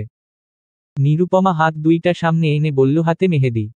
অভ্র শান্ত দৃষ্টিতে তাকিয়ে বেলির দিকে প্লেট এগিয়ে দিয়ে বলল, খাইয়ে দে। বেলি আচ্ছা বলে প্লেটে হাত দেওয়ার আগেই ওর সামনে রাগী দৃষ্টিতে তাকিয়ে আছে আয়ান। বেলি এবার সত্যিই মনে হচ্ছে কান্না করে দিবে। ঠোঁট উল্টে বলল, আবার কি? শাড়ি পরতে না পারলে পরতে কে বলেছে? বেলির বেশ রাগ হলো। একটু আগে জোর করে নিজে পরিয়ে এখন বলছে কে বলেছে? বেলি কোমরে দুই হাত বেঁধে বলল, তুমিই তো বললে। আয়ান বেলির হাত শক্ত করে ধরে বলল, রুমে আয়। গেল গেল বেলির প্রাণ পাখি এখন ভেতর থেকে বের হয়ে গেল ভয়। অভ্র ওদের যাওয়ার দিকে তাকিয়ে হাসল। আয়ান যে তার বউয়ের উপর ক্রাশ খাওয়া ছেলের উপর বেশ জেলাস তা খুব করে বুঝতে পারছে অভ্র। বিয়ে এমন একটা পবিত্র বন্ধন যা নিজের অজান্তেই মনের গভীরে অনুভূতি জন্ম দেয়। নিরুপমা চোখ গুড়িয়ে গুড়িয়ে চারপাশ দেখছে, অভ্রর দিকে ভুলেও তাকাচ্ছে না। অভ্র এক টুকরো খাবার নিরুপমার মুখের সামনে ধরে বলল, নাও, খেয়ে নাও। সবাই ব্যস্ত, আম্মু অফিস বাসা সব সামলাচ্ছে, মেজো আব্বু ছোট আব্বু তোমার মামা সবাই ব্যস্ত, তোমার মামি আর ছোট আম্মুও ব্যস্ত, তাই আমি নিয়ে আসলাম। নিরুপমার পেটে এতক্ষণ খিদে না থাকলেও খাবার দেখে খিদে পেয়ে বসেছে। অভ্রর হাত থেকে খাবার মুখে নেওয়ার আগেই আসিফ বলে উঠল, অভ্র তোকে মেজো আব্বু ডাকছে, তুই যা, আমি ওকে খাইয়ে দিচ্ছি। অভ্র হাতের খাবারের টুকরোটা প্লেটে রেখে আসিফের হাতে ধরিয়ে দিয়ে ছাদ থেকে নেমে গেল। আসিফ হাসি হাসি মুখে নিরুপমাকে খাওয়াতে গেলে নিরুপমা কাটকাট কণ্ঠে বলে উঠল, খিদে নেই। মধ্যে রাত, চারপাশে গান বাজছে, সবাই মেতে উঠেছে আড্ডায়। বেলি দেখল অভ্র মন খারাপ করে আকাশের দিকে তাকিয়ে সবার থেকে দূরে বসে আছে। একটু পর পর সিগারেটে টান বসাচ্ছে। বেলি সবার উদ্দেশ্য বলে উঠল, এমন একটা আনন্দের মুহূর্তে আমরা তো অভ্র ভাইয়ের কণ্ঠে একটা গান শুনতেই পারি। সবাই একসাথে বলে উঠল, একদম, অভ্রর গানের গলা তো শিল্পীদেরও হার মানায়। সবাই এমন ভাবে চেপে ধরল অভ্রকে। আসিফ তো রুম থেকে গিয়ে গিটার নিয়ে আসলো। অনিক বেলির দিকে তাকিয়ে বলল, অভ্র কিন্তু খুব ভালো করে ডান্সও পারে। বেলি অবাক হয়ে বলল, সত্যি? আর আপনি কিভাবে জানলেন? সত্যি, আমি জানবো না তো কব জানবে? আমরা তো একসাথে ওই রাতে। আর কিছু বলার আগেই অভ্র অনিকের গলা জড়িয়ে ধরে বলল, নেশে কি আজ বেশি হয়ে গেছে? ছি ছি অভ্র ভাই, আমি ওইসব ছাইপাস খাই না। আচ্ছা, এত ভদ্র। অনিক নিজেকে হিরো দেখাতে চাচ্ছে বেলির সামনে, অথচ এই অভ্র এখন দেখছি সব সিক্রেট ফাঁস করে দিবে। অভ্র অনিকের কানে ফিসফিস করে বলল, আর একবার ভুল করেও ওই রাতের কিছু বলতে গেলে তোমার সব সিক্রেট ফাঁস হয়ে যাবে। অনিক মুখে আঙ্গুল দিয়ে নিজের মুখ তালা দিয়ে ফেলল। দূর থেকে সবটা খেয়াল করল নিরুপমা। নিরুপমা এমনি এমনি সিআইডি অফিসার হয়নি। সে মুখের আকার ভঙ্গি দেখে সব বুঝে যায়। ওই রাতের ভূতের রহস্য ও বুঝা হয়ে গেছে। রাগ আরও বাড়ল অভ্রর উপর। সবার জোরাজোরিতে অভ্র গিটার হাতে নিল। টুংটাং শব্দ তুলে নিরুপমার মুখের দিকে তাকালো। তোমার চির চেনা পথের ওই সীমা ছাড়িয়ে এই প্রেম বুকে ধরে আমি হয়তো যাব হারিয়ে। চোখের গভীরে তবু মিছে ইচ্ছে জড়িয়ে একবার, শুধু একটিবার হাতটা দাও বাড়িয়ে। অভ্র দৃষ্টি নিরুপমার দিকে স্থির। বেলি বার চোখ ঘুরিয়ে দুইজনকে দেখছে। আসিফ হালকা হেসে নিরুপমার হাত ধরল। অভ্র সেই দিকে তাকিয়ে হেসে আকাশের দিকে তাকিয়ে তারা গুনতে শুরু করল। বিয়ের মঞ্চে নিরুপমার আগমন যেন এক অনবদ্য দৃশ্য। মাঝখানে নিরুপমা লাল বেনারসি শাড়ি পরে এগিয়ে আসছে, দুই পাশে মেয়েরা মাথার উপর ছাউনি ধরে এগিয়ে আসছে। এক পাশে বেলি নিরুপমার পাশে। চারপাশে হাজারো বাতি, সোনালি আলোয় ভাসমান মঞ্চ, ক্যামেরাম্যান ক্যামেরায় সব ভিডিও করে নিচ্ছে। এখন সবার নজর মঞ্চের দিকে, অবাক দৃষ্টিতে তাকিয়ে আছে সবাই। ধীরে ধীরে নিরুপমা এগিয়ে আসছে, গায়ে লাল বেনারসি, এমন এক বেনারসি যা যেন কোনো রাজকীয় সাজ। গা ভর্তি সোনালি কাজ, চমৎকার সূক্ষ্ম তন্তু দিয়ে ঝলমল করা শাড়ি, পুরো শাড়ি যেন একেবারে ঝলকাচ্ছে। কোমরে লাল চুড়ি, হাতে সোনালি কড়ি, আর নাকে বড় নথ, একেবারে নিখুঁত। গায়ের রং দুধে আলতা, যেন রূপের পূর্ণতা। মঞ্চে তীব্র আলো পড়ে আর নিরুপমা স্টেজের দিকে পা বাড়ায়, মনে হয় যেন এক দেবী আসছে। সবার চোখ তার দিকে নিবন্ধ, আর মনে হয় পুরো পরিবেশ স্থির হয়ে গেছে। হাঁটতে হাঁটতে নিরুপমা একে একে চারপাশে তাকিয়ে সবার দিকে মিষ্টি হাসি ছড়িয়ে দেয়, যেন নিরুপমা এই মুহূর্তে কেবল নিজের নয়, সকলের জীবনের বিশেষ মুহূর্ত। তার হাঁটার সাথে সঙ্গীতের তালে তালে নরম সুর যেন একে একে হৃদয় ছুঁয়ে যায়।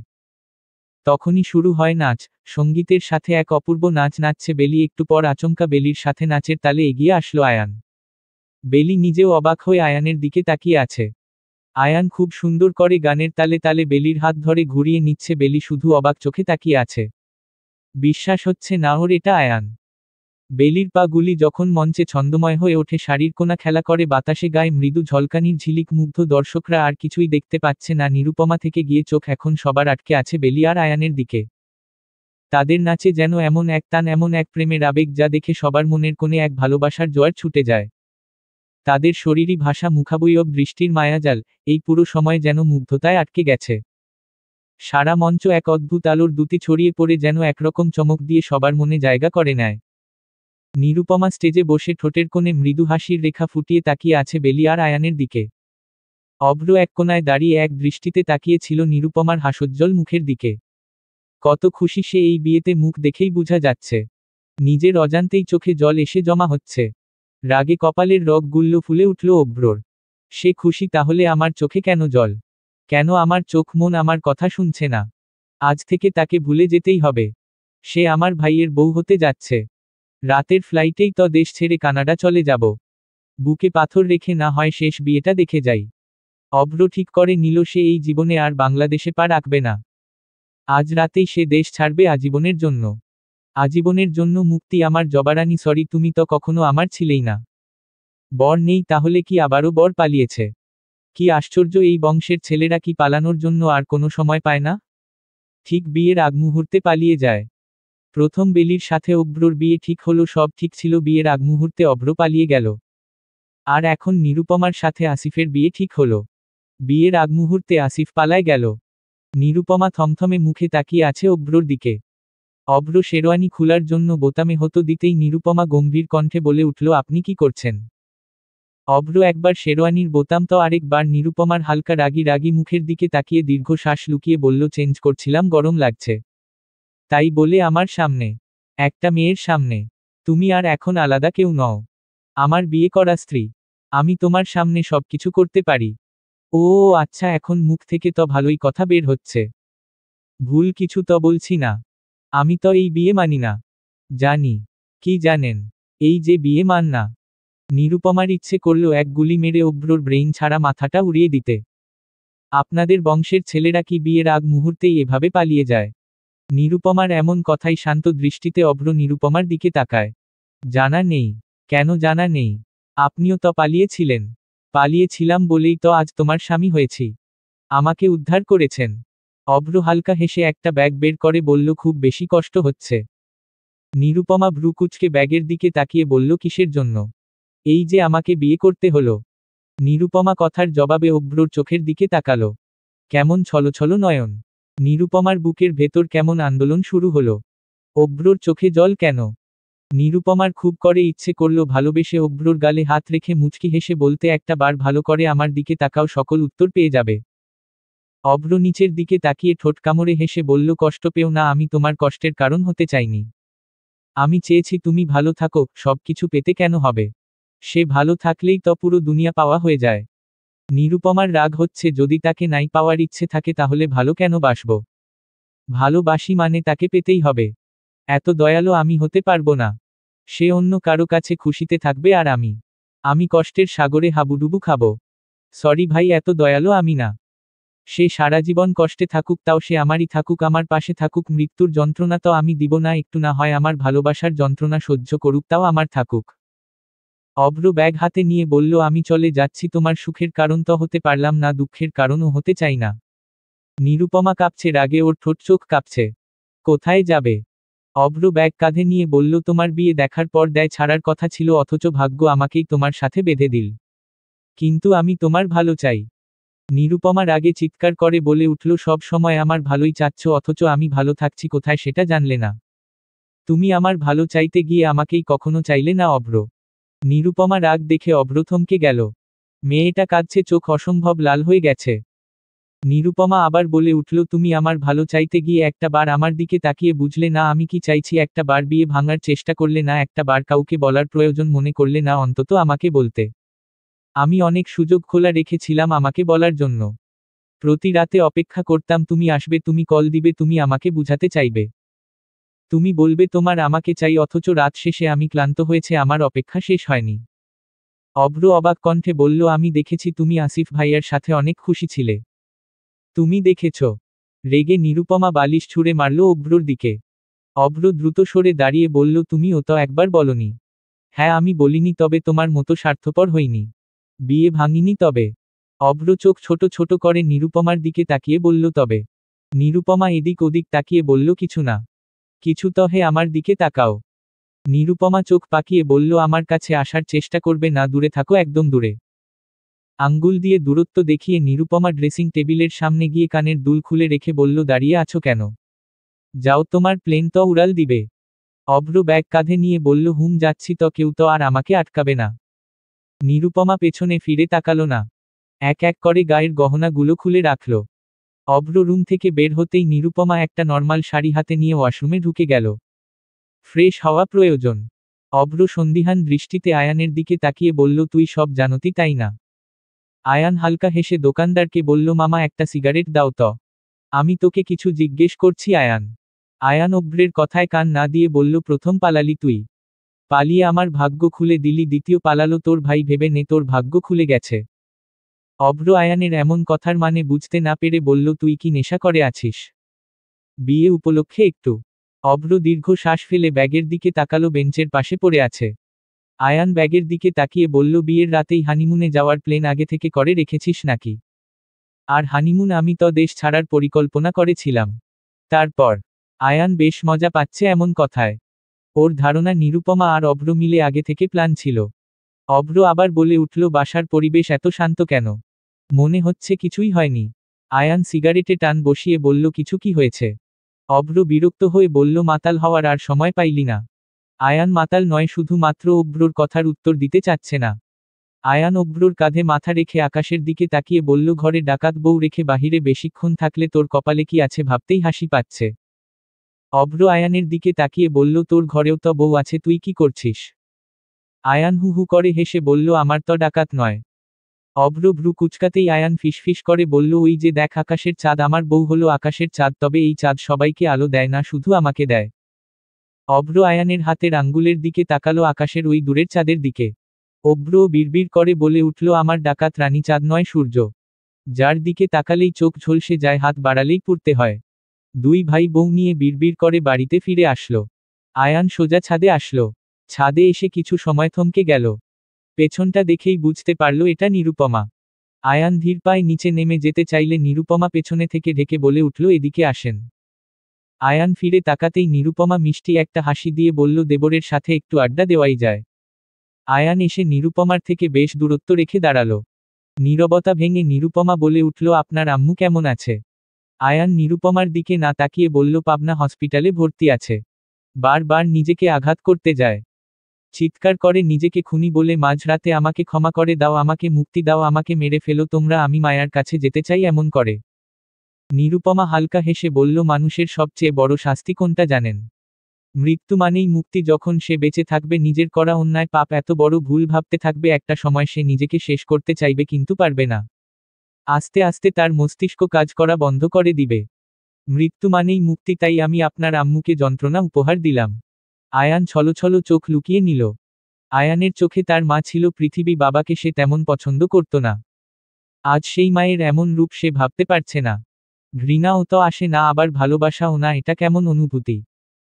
আয়ান আস্তে করে বলে উঠল, আগে থেকেই সব জানতে সেই জন্য আমাকে টার্গেট করলে? আচ্ছা এটা বুঝলাম, কিন্তু অভ্র আসিফকে কেন? নিরুপমা শান্ত কণ্ঠে বলে উঠল, অভ্রর সাথে পরিচয় অনেক পুরনো, আর আসিফের সাথে আমার তেমন কোনো সম্পর্ক ছিল না বন্ধু। আয়ান কথা বাড়ালো না। নিরুপমা ছাদ থেকে নেমে গেল। আয়ান পেছনের দিকে না ফিরেই হেসে উঠল। সে পুলিশ, সবার মনের খবর ধরতে জানে। কারো মন চুরি হয়ে গেলে সেটা ধরতে জানবে না। এই ভুল তো আয়ান করেনি। আয়ানও জানে তারা তিন ভাই এই অদ্ভুত সুন্দর মেয়েটার প্রেমে পড়েছিল। পড়েছিল আর পড়ে আছের মধ্যে পার্থক্য বুঝো। আয়ান একটা সময় ওর রূপের প্রেমে পড়েছিল। তারপর সিআইডি অফিসার নিরুপমা নীরুর সাথে প্রথম দেখায় তার ব্যক্তিত্বের প্রেমে পড়েছিল। দুইটা একই মানুষ। আয়ান দুজনের প্রেমে পড়েছে, তবে ভালোবাসানি। ভালোবাসলে এভাবে চোখের সামনে দেখেও ভুলে যেতে পারত না। সে ভালোবেসেছে তার বউকে, যার আশেপাশে কোনো ছেলে দেখলেই মাথায় আগুন ধরে যায়। দেরিতে হলেও সে বুঝেছে সে তার জীবনের ভালোবাসা খুঁজে পেয়েছে। তবে মানতেই হয় নিরুপমা একটা অসাধারণ চমৎকার মেয়ে, যাকে ভালোবাসতে সবাই যেন বাধ্য। কত সুন্দর করে আগে থেকে আসিফের সাথে সবকিছু প্ল্যান করে রেখেছিল। আয়ান সবকিছু জানে। যেই রাতে নিরুপমা আর আসিফ ছাদে বসে প্ল্যান করেছিল বিয়ের আগমুহূর্তে পালানোর কথা, নিরুপমার মুখে ছিল চমৎকার হাসি আর আসিফের চোখে ছিল স্বপ্ন হারানোর বেদনা। প্রতিটা গল্পে দুইজন খুশি হয়, তৃতীয় জন কষ্ট পেতেই হয়, মেনে নিতে হয় সে অন্য কারো। নিরুপমা রুমে এসে বিছানায় অভ্রর ব্যাগটা দেখল। ধীর পায়ে বারান্দায় আসতেই অভ্রর হাসি হাসি মুখটা দেখে কিছু সময় তাকিয়ে রইল। অভ্র নিরুপমার দিকে হাত বাড়িয়ে বলল, তোমার হাতটা একটু ধরতে দিবে? নিরুপমা অভ্রর হাত না ধরেই বারান্দায় ওর পাশে গিয়ে দাঁড়ালো। হাতটা ধরতে দিলে এমন কি ক্ষতি হয়ে যেত? নিরুপমা গম্ভীর কণ্ঠে বলে উঠল, আমি বলতে হবে কেন? তুমি ধরতে জানো না? অভ্র প্রথম বুঝল না। যখন বুঝল এক হাতে পেছনের চুল চুলকে বলল, আমার লজ্জা লাগে। নিরুপমা অভ্রর মুখের অবস্থা দেখে খিলখিল করে হেসে উঠল। অভ্র মুগ্ধ চোখে তাকিয়ে বলল, আমার রক্তজবা শুধুই আমার। দূরে কোথাও বসে এক পুরুষ কারো ছবির দিকে তাকিয়ে বলে উঠল, তুমি আমার হৃদয় থাকবে আর অন্য কারো ভাগ্যে। কি অধঃপতন হলো! ডাক্তার সাহেবের সকাল সকাল রান্না ঘরে থালাবাসন মাজছে। অভ্র পেছনে না ফিরেই বলল, তো কি করব? বাসায় লতিকা নেই, এই সকাল সকাল কোথায় গিয়েছে কে জানে। আয়ান সোফায় বসে ট্রি টেবিলের উপর পা রেখে মোবাইল চোখের সামনে ধরে বলল ভিডিও করে রাখি, কোনো সময় কাজে লাগবে। অভ্র রেগে একটা চামচ আয়ানের দিকে ছুঁড়ে মারল। আরে ইয়ার মেয়েদের মতো ছুড়াছুড়ি কেন শুরু করেছিস? আমি তোর প্রেমিক নই। ঝাপটে ধরে রাগ ঠান্ডা করতে যাব। অভ্র কটমট দৃষ্টিতে তাকিয়ে বলল মজা নিচ্ছিস নে, খুব জলদি তোর কপালেও এমন কিছু অপেক্ষা করছে। ভিডিও করলে ভালো হবে না বলে দিচ্ছি। সরি ব্রো, আমার পক্ষে এইসব করা সম্ভব নয়। আর এত বড় সাহস কারো হয়নি যে আয়ান চৌধুরীকে রান্না ঘরে প্রবেশ করাতে পারবে, থালাবাসন তো দূরের থাক। অভ্র বিড়বিড় করে বলল বলো বলো, এক সময় আমিও বলতাম, এখন দেখো বিয়ের 3 দিনও পার হয়নি, বউ হাত ধরতেও দেয়নি, কিন্তু থালাবাসন ঠিকই হাতে ধরিয়ে দিয়েছে। আয়ান রান্না ঘরে উকি দিয়ে বলল কিছু বললি? অভ্র উত্তর না দিয়ে সবকিছু গুছিয়ে রেখে চা বসালো। নিরুপমার চা পছন্দ। আজ অভ্র নিজ হাতে চা বানিয়ে খাওয়াবে, এর পুরস্কার হিসেবে নিরুপমাকে বলবে বউ আমি কি তোমাকে একবার জড়িয়ে ধরতে পারি? কি এক অবস্থা, বিয়ের পর বউয়ের সামনে সিংহ ও বিড়াল হয়ে যায়। আয়ান মোবাইলে গেম খেলছে, অভ্রকে ডেকে বলল আমার জন্য 1 কাপ নিয়ে আয় তো। অভ্র রাগে পেছনে ফিরে উপরের দিকে তাকিয়ে ভেতরের সব রাগ শ্বাসের সাথে বের করে বলল স্লাতোর কপাল হলো। অভ্র কথা শেষ করার আগেই আয়ান বলে উঠল জানি সোনায় বাঁধানো কপাল, বউ নাই কপালে, রান্না ঘরও নাই। আয়ানের কথা শেষ হতে হতেই বেলি হেলে দুলে এসে রান্না ঘরে ঢুকল। আয়ান গেম রেখে ভ্রুকুচকে রান্না ঘরের দিকে তাকিয়ে আছে। বেলি এসে অভ্রকে রান্না ঘরে দেখে অবাক হয়ে বলল ভাই আপনি এখানে কি করছেন? অভ্র বেলির দিকে তাকিয়ে কাপে চা ঢেলে বলল তোর ভাবির জন্য। বেলির চোখ গেল সামনে লবণের কৌটার দিকে। সব কিছু ঠিক আছে তো ভাই? একবার খেয়ে দেখেছেন? অভ্র চায়ের দিকে তাকিয়ে বলল একদম 100-তে 100। গুড। অভ্র রান্না ঘর থেকে ড্রয়িং রুমে চোখ যেতেই দেখল আয়ান উকি ঝুঁকি মারছে। অভ্রর মাথায় একটা শয়তানি বুদ্ধি খেলে গেল। বেলি তুই কি আজ ফ্রি আছিস? জি ভাইয়া। আয়ান কান পেতে রেখেছে শোনার জন্য। অভ্র আয়ানকে শুনিয়ে বলে উঠল আজ অনিক বলেছিল ও একটু মার্কেটে যাবে, তোকে দরকার ছিল, তোর ভাবি তো জানিস কাজে চলে যাবে। ঠিক আছে ভাই, অনিক তোকে কল দিবে, আমি নাম্বার দিয়ে দিব। আয়ান রান্না ঘরের দরজা থেকে বলে উঠল ও কেন যাবে? আর তুই নাম্বার দিবি মানে? অভ্র আয়ানকে কিছু না বলে পাশ কাটিয়ে চলে গেল। বিজয়ী হাসি দিয়ে আয়ানের দিকে তাকালো। এতক্ষণ তো বলছিল বউ নাই, রান্না ঘরও নাই, এখন মিনিট না যেতেই রান্না ঘরের দরজায়। বেলি আয়ানকে দেখেও না দেখার মতো নিজের জন্য নুডলস বসালো। আয়ান বেলির দিকে তাকিয়ে বলল আজ তুই রুম থেকে বের হবি না। বেলি বিরক্ত হয়ে বলল কেন? আমি বলেছি তাই। ওহ, এখন আমার তোমার কথা শুনতে হবে? অবশ্যই শুনবো না, আমার যেখানে ইচ্ছে সেখানে যাব, বিরক্ত না করে যাও তো। আয়ান রেগে বেলির হাত চেপে ধরে বলল আমি তোকে নিষেধ করেছি বেলি, মুখে মুখে তর্ক করবি না। বেলি ঝাড়া দিয়ে আয়ানের হাত ছাড়িয়ে বলল তোমার আসলে সমস্যাটা কোথায়? আমার উপর অত্যাচার করছো তুমি? আয়ান অবাক হয়ে বলল কি আমি তোর উপর অত্যাচার কখন করলাম? এই যে যখন তখন হাত ধরে টানাটানি করো, রুমে নিয়ে দরজা বন্ধ করে সামনে মূর্তি বানিয়ে বসিয়ে রাখো, কোথাও যেতে দাও না। এইগুলোকে অত্যাচার বলে? তা নয়তো কি? আয়ানের ইচ্ছে করল কপালটা ঘষা দিতে, কিন্তু কার সাথে? অভ্রর সাথে। ওই বেচারার অবস্থা তো আরো খারাপ। আয়ান নিজেকে শান্ত করে মায়া মায়া দৃষ্টিতে বেলির দিকে তাকিয়ে বলল বেলি এটাকে অত্যাচার বলে না। তাহলে কি বলে? আয়ান চোখ সরিয়ে বলল জানি না আমি। নিজেই জানো না, আমাকে বিরক্ত না করে রান্না ঘর থেকে যাও তো। আয়ান বিড়বিড় করে বলল বেলি তুই তো ছোট বাচ্চা না, তুই কি কিছু বুঝিস না? বেলি চুলগুলো হাত খোপা করে পেছনে ফিরে বলল কি বুঝবো? আচ্ছা ঠিক আছে, এইগুলোকে অত্যাচার বলে না, এখন যা বলে গুগল থেকে সার্চ করে জেনে নিব। আয়ান বেলির মুখের দিকে গম্ভীর দৃষ্টিতে তাকিয়ে বলল তুই আর তোর গুগল। বেলি নুডলস ছেঁকে রাখল। পেঁয়াজ কাটতে নিলে আয়ান বলল সাবধানে। আয়ান বলার সাথে সাথে ছুরি হাতের কোনায় লেগে একটু কেটে গেছে। বেলি হাতে রক্ত দেখে ভয়ে চোখ বন্ধ করে ফেলল। আয়ান শক্ত করে বেলির হাতটা চেপে ধরে বলল বেশি ব্যথা করছে? বেলি চোখ বন্ধ করেই দাঁতে দাঁত চেপে বলল না, মজা লাগছে। কি আজব, আমি আবার কি করলাম? নিজে হাত কেটে আমার সাথে কেন রাগ দেখাচ্ছিস? এই জন্যই মানুষ বলে মেয়েদের মন গিরগিটির মতো সেকেন্ডে সেকেন্ডে রং বদলায়। তুমি রান্না ঘরে এসে আমার সাথে ঝগড়া না করলে এমনটা হতো না। এখন আমার দোষ? না আমার। আচ্ছা হাতে চেপে ধরে এখানে বস, আমি পেঁয়াজ কেটে নুডলস রান্না করে দিচ্ছি। অভ্র চা এনে নিরুপমার সামনে রেখে বলল বউ তোমার জন্য। নিরুপমা অফিসে যাওয়ার জন্য রেডি হয়েছে। বাড়িতে আজ মহিলারা কেউ নেই, সবাই গ্রামে কারো বিয়ের দাওয়াতে গিয়েছে।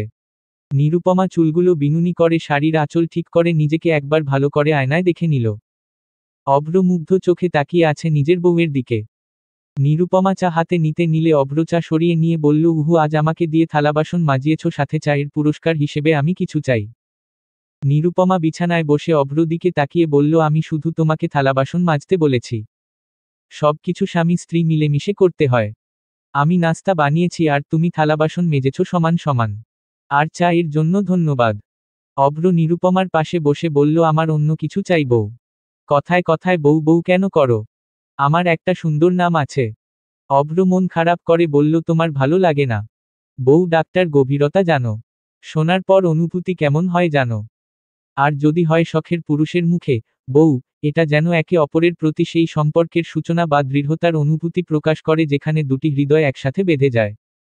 আর যখন সে স্বামী হয় তখন বউ ডাক্তার মধ্যে শুধু ভালোবাসা নয়, দায়িত্ব, আস্থা এবং গভীর বিশ্বাসও চলে আসে। এটা এমন এক অনুভূতি যেখানে ভালোবাসা কেবল শব্দ নয়, বাস্তবতার রূপ নেয়। সে সময় বউ ডাক্তার মধ্যে সঙ্গীর প্রতি একটি অগাধ শ্রদ্ধা ও পরিপূর্ণ যত্ন প্রকাশিত হয়।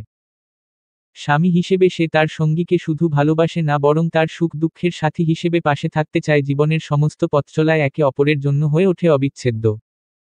এটা সত্যিই এক অদ্ভুত, সুন্দর এবং গভীর অনুভূতি যা কেবল সম্পর্কের ভিতরে নয়, জীবনের একান্ত অংশ হয়ে ওঠে বুঝলে। অভ্র মুগ্ধ চোখে তাকিয়েছিল নিরুপমার মুখের দিকে। এত কিছু বুঝো অথচ আমাকে কেন বুঝো না? নিরুপমা চোখ সরিয়ে ব্যাগ হাতে নিতে নিলে অভ্র বলে উঠল, চা ঠান্ডা হয়ে গেল। নিরুপমা হাত বাড়ালো চায়ের দিকে। অভ্র আবার বলে উঠল, আমার একটা ইচ্ছে ছিল। হুম, শুনছি, বলো। তোমাকে জড়িয়ে ধরতে চাই। সোজাসাপটা অভ্র বলে উঠল। নিরুপমা চায়ের কাপ থেকে চোখ সরিয়ে অভ্রর দিকে তাকালো। অভ্র নির্লিপ্ততা চোখে তাকিয়ে আছে নিরুপমার মুখের দিকে। নিরুপমা লজ্জায় এদিক ওদিকে তাকাচ্ছে। নিরুপমার ফর্সা গালগুলো কেমন লাল টকটকে হয়ে উঠেছে। অভ্র ছোট ছোট ছোট করে নিরুপমার গালের দিকে একটা আঙ্গুল দিয়ে হালকা টাচ করে বলল, তুমি কি লজ্জা পাচ্ছ বউ? নিরুপমা এইবার সত্যি লজ্জায় দুই হাত দিয়ে মুখ ডেকে নিল। অভ্র উচ্চ সুরে হেসে নিরুপমাকে জড়িয়ে ধরল। নিরুপমা নিজেই হাত বাড়িয়ে দিল। অভ্র বলে উঠল, শান্তি। নিরুপমা চুপচাপ কিছু সময় অভ্রর বুকে মাথা রেখে বলল, দেরি হচ্ছে, যেতে হবে, ছাড়ো। অভ্র নিরুপমাকে ছেড়ে বলে উঠল, আজকের মতো ছেড়ে দিলাম বউ। নিরুপমা চা হাতে নিয়ে বলল, এক সপ্তাহ আর আমার আশেপাশে আসতে পারবে না? অভ্র ভাবুক কণ্ঠে বলল, তাহলে কি এক সপ্তাহ পরে আসতে পারবো? পারমিশন দিচ্ছ? লুচু পুরুষ সারাক্ষণ শুধু মাথায় চিপকে থাকার চিন্তা, হসপিটালে যাওয়ার সময় চলে যাচ্ছে সেই দিকে খেয়াল নেই। অভ্র মনে পড়ার মতো দ্রুত রেডি হতে গেল। নিরুপমা চা মুখে দিয়ে চোখ মুখ খিচে ফেলল। এত লবণ মনে হচ্ছে বিষ মুখে দিয়েছে। অভ্র শার্টের হাতা গুটিয়ে চুলগুলো আয়নার সামনে ঠিক করছে। নিরুপমা গম্ভীর কণ্ঠে বলে উঠল, তুমি আমার জন্য ভালোবেসে বিষ নিয়ে আসলে? অভ্র অবাক হয়ে পেছনে ফিরে বলল, কি বলছো বউ? বিষ আর আমি তোমার জন্য? নিরুপমা থমথমে মুখে ব্যাগটা কাঁধে নিয়ে চা অভ্রর সামনে শব্দ করে রেখে বেরিয়ে গেল। অভ্র পেছনে থেকে চিৎকার করে বলছে, আমার জন্য তো দাঁড়াও, একসাথে যাব। অভ্র চায়ের কাপ হাতে নিয়ে একটু মুখে দিয়েই চোখ মুখ খিচে ফেলল। অভ্র ড্রয়িং রুম দিয়ে বাহিরে যাওয়ার জন্য বের হতে নিলেই রান্নাঘরে টুংটাং শব্দ শুনে একবার ভাবল উকি দিবে, আরেকবার ভাবল এটা কেমন দেখায়। তাও কৌতূহল ধরে না রাখতে পেরে উকি দিয়ে আয়ানকে নুডলস বানাতে দেখে থমথমে গম্ভীর কণ্ঠে বলে উঠল, আমাকে দিয়ে কখনো রান্নাঘরেই আনাতে পারবে না বলা ছেলেটাও নুডলস রান্না করছে, বাহ বাহ, ভিডিও করে রাখি, অন্য সময় পল্টি নিতে আসলে কাজে লাগবে। আয়ান খুন্তি হাতে নিয়ে অভ্রকে দেখিয়ে বলে উঠল, চুপচাপ মুখে ট্যাপ লাগিয়ে বের হয়ে যা। তুই কি আমার বউ নাকি যে খুন্তি দিয়ে ভয় দেখাচ্ছিস? বেলি সাইডে থেকে খিলখিল করে হেসে উঠল। আয়ান রাগী চোখে বেলির দিকে তাকিয়ে বলল, তোকে বলেছি হাসতে। বেলি বোকার মতো গাল ফুলিয়ে আবার বসে পড়ল। আয়ান অভ্রকে দরজার দিকে রাস্তা দেখিয়ে বলল, ওই দিকে দরজা যা। অভ্র গম্ভীর মুখে পেছন ফিরেই হেসে ফেলল। অভ্র চলে যেতেই আয়ান বেলির দিকে তাকিয়ে ঠান্ডা কণ্ঠে বলে উঠল, আজকের পর তোকে কোনো ছেলের সামনে হাসতে দেখলে তোর দাঁতগুলো আমি একটা একটা করে খুলে ফেলব। তারপর তোকে হাসলে ঠিক কেমন লাগবে? বেলি ঠোঁট উল্টে রাগী সুরে বলে উঠল, তুমি একটা সাইকো, আমার এখন হাসতেও মানা। বেলির রাগ দেখে আয়ান হাত বাড়িয়ে ওর কপালে আসা অবাধ্য চুলগুলো কানের পেছনে গুজে দিয়ে বলল, হাসতে মানাকে বলেছে, সারাক্ষণ আমার সামনে হাসবি? বেলি মনে মনে বলে উঠল, এই ছেলের কি মাথায় সমস্যা হয়েছে? অনেক কষ্টে পাহাড়ের চূড়ায় পৌঁছে হাঁপিয়ে শুয়ে পড়ল একটা মেয়ে, তার পাশেই বসে আছে একটা ছেলে। ছেলেটাকে দেখে মনে হচ্ছে সে একটুও ক্লান্ত নয়। মেয়েটা চোখ বন্ধ করে বলল, তুমিও শুয়ে পড়ো পাশে। ছেলেটা হালকা হেসে বলল, আমি ঠিক আছি। কিছু সময় যেতেই মেয়েটা বলে উঠল, আসিফ, তোমার কাছে ওই মেয়ের ছবি আছে? আসিফ মাথা নেড়ে হ্যাঁ বলল। মেয়েটা লাফ দিয়ে বসে বলল, যার কথা দেখা হওয়ার পর থেকে শুনছি তাকে কি দেখাবে না? আসিফ পাহাড়ের চূড়ায় দাঁড়িয়ে দূর থেকে দূরে সবুজ গাছপালা দেখছে। মেয়েটা বুঝল আসিফ দেখাতে চাচ্ছে না এবং কি নামটাও বলছে না। এত সুন্দরী রূপবতী গুণবতীর কথা গল্পে পাওয়া যায়, বাস্তবে না। অথচ আসিফকে দেখে মনে হচ্ছে না সে মিথ্যা বলছে। মেয়েটা আবার বলল, তার সাথে প্রথম দেখা কোথায় হয়েছিল তোমার? আসিফ এইবার সরাসরি মেয়েটার মুখের দিকে তাকালো। শ্যামবর্ণ মুখটা ক্লান্তিতে মিয়ে গেছে, তবুও কত আগ্রহ নিরুপমার বিষয় জানার। নিরুপমা এমনি একজন নারী যাকে সবাই জানতে চায়, একবার নয় বারবার। এই শ্যামবর্ণ নারীর সাথে আসিফের দেখা হয়েছে পাহাড়ের নিচে। মেয়েটার সাথে কথা বলে যতটুকু বোঝা গেল সে বাড়ি থেকে পালিয়ে এসেছে।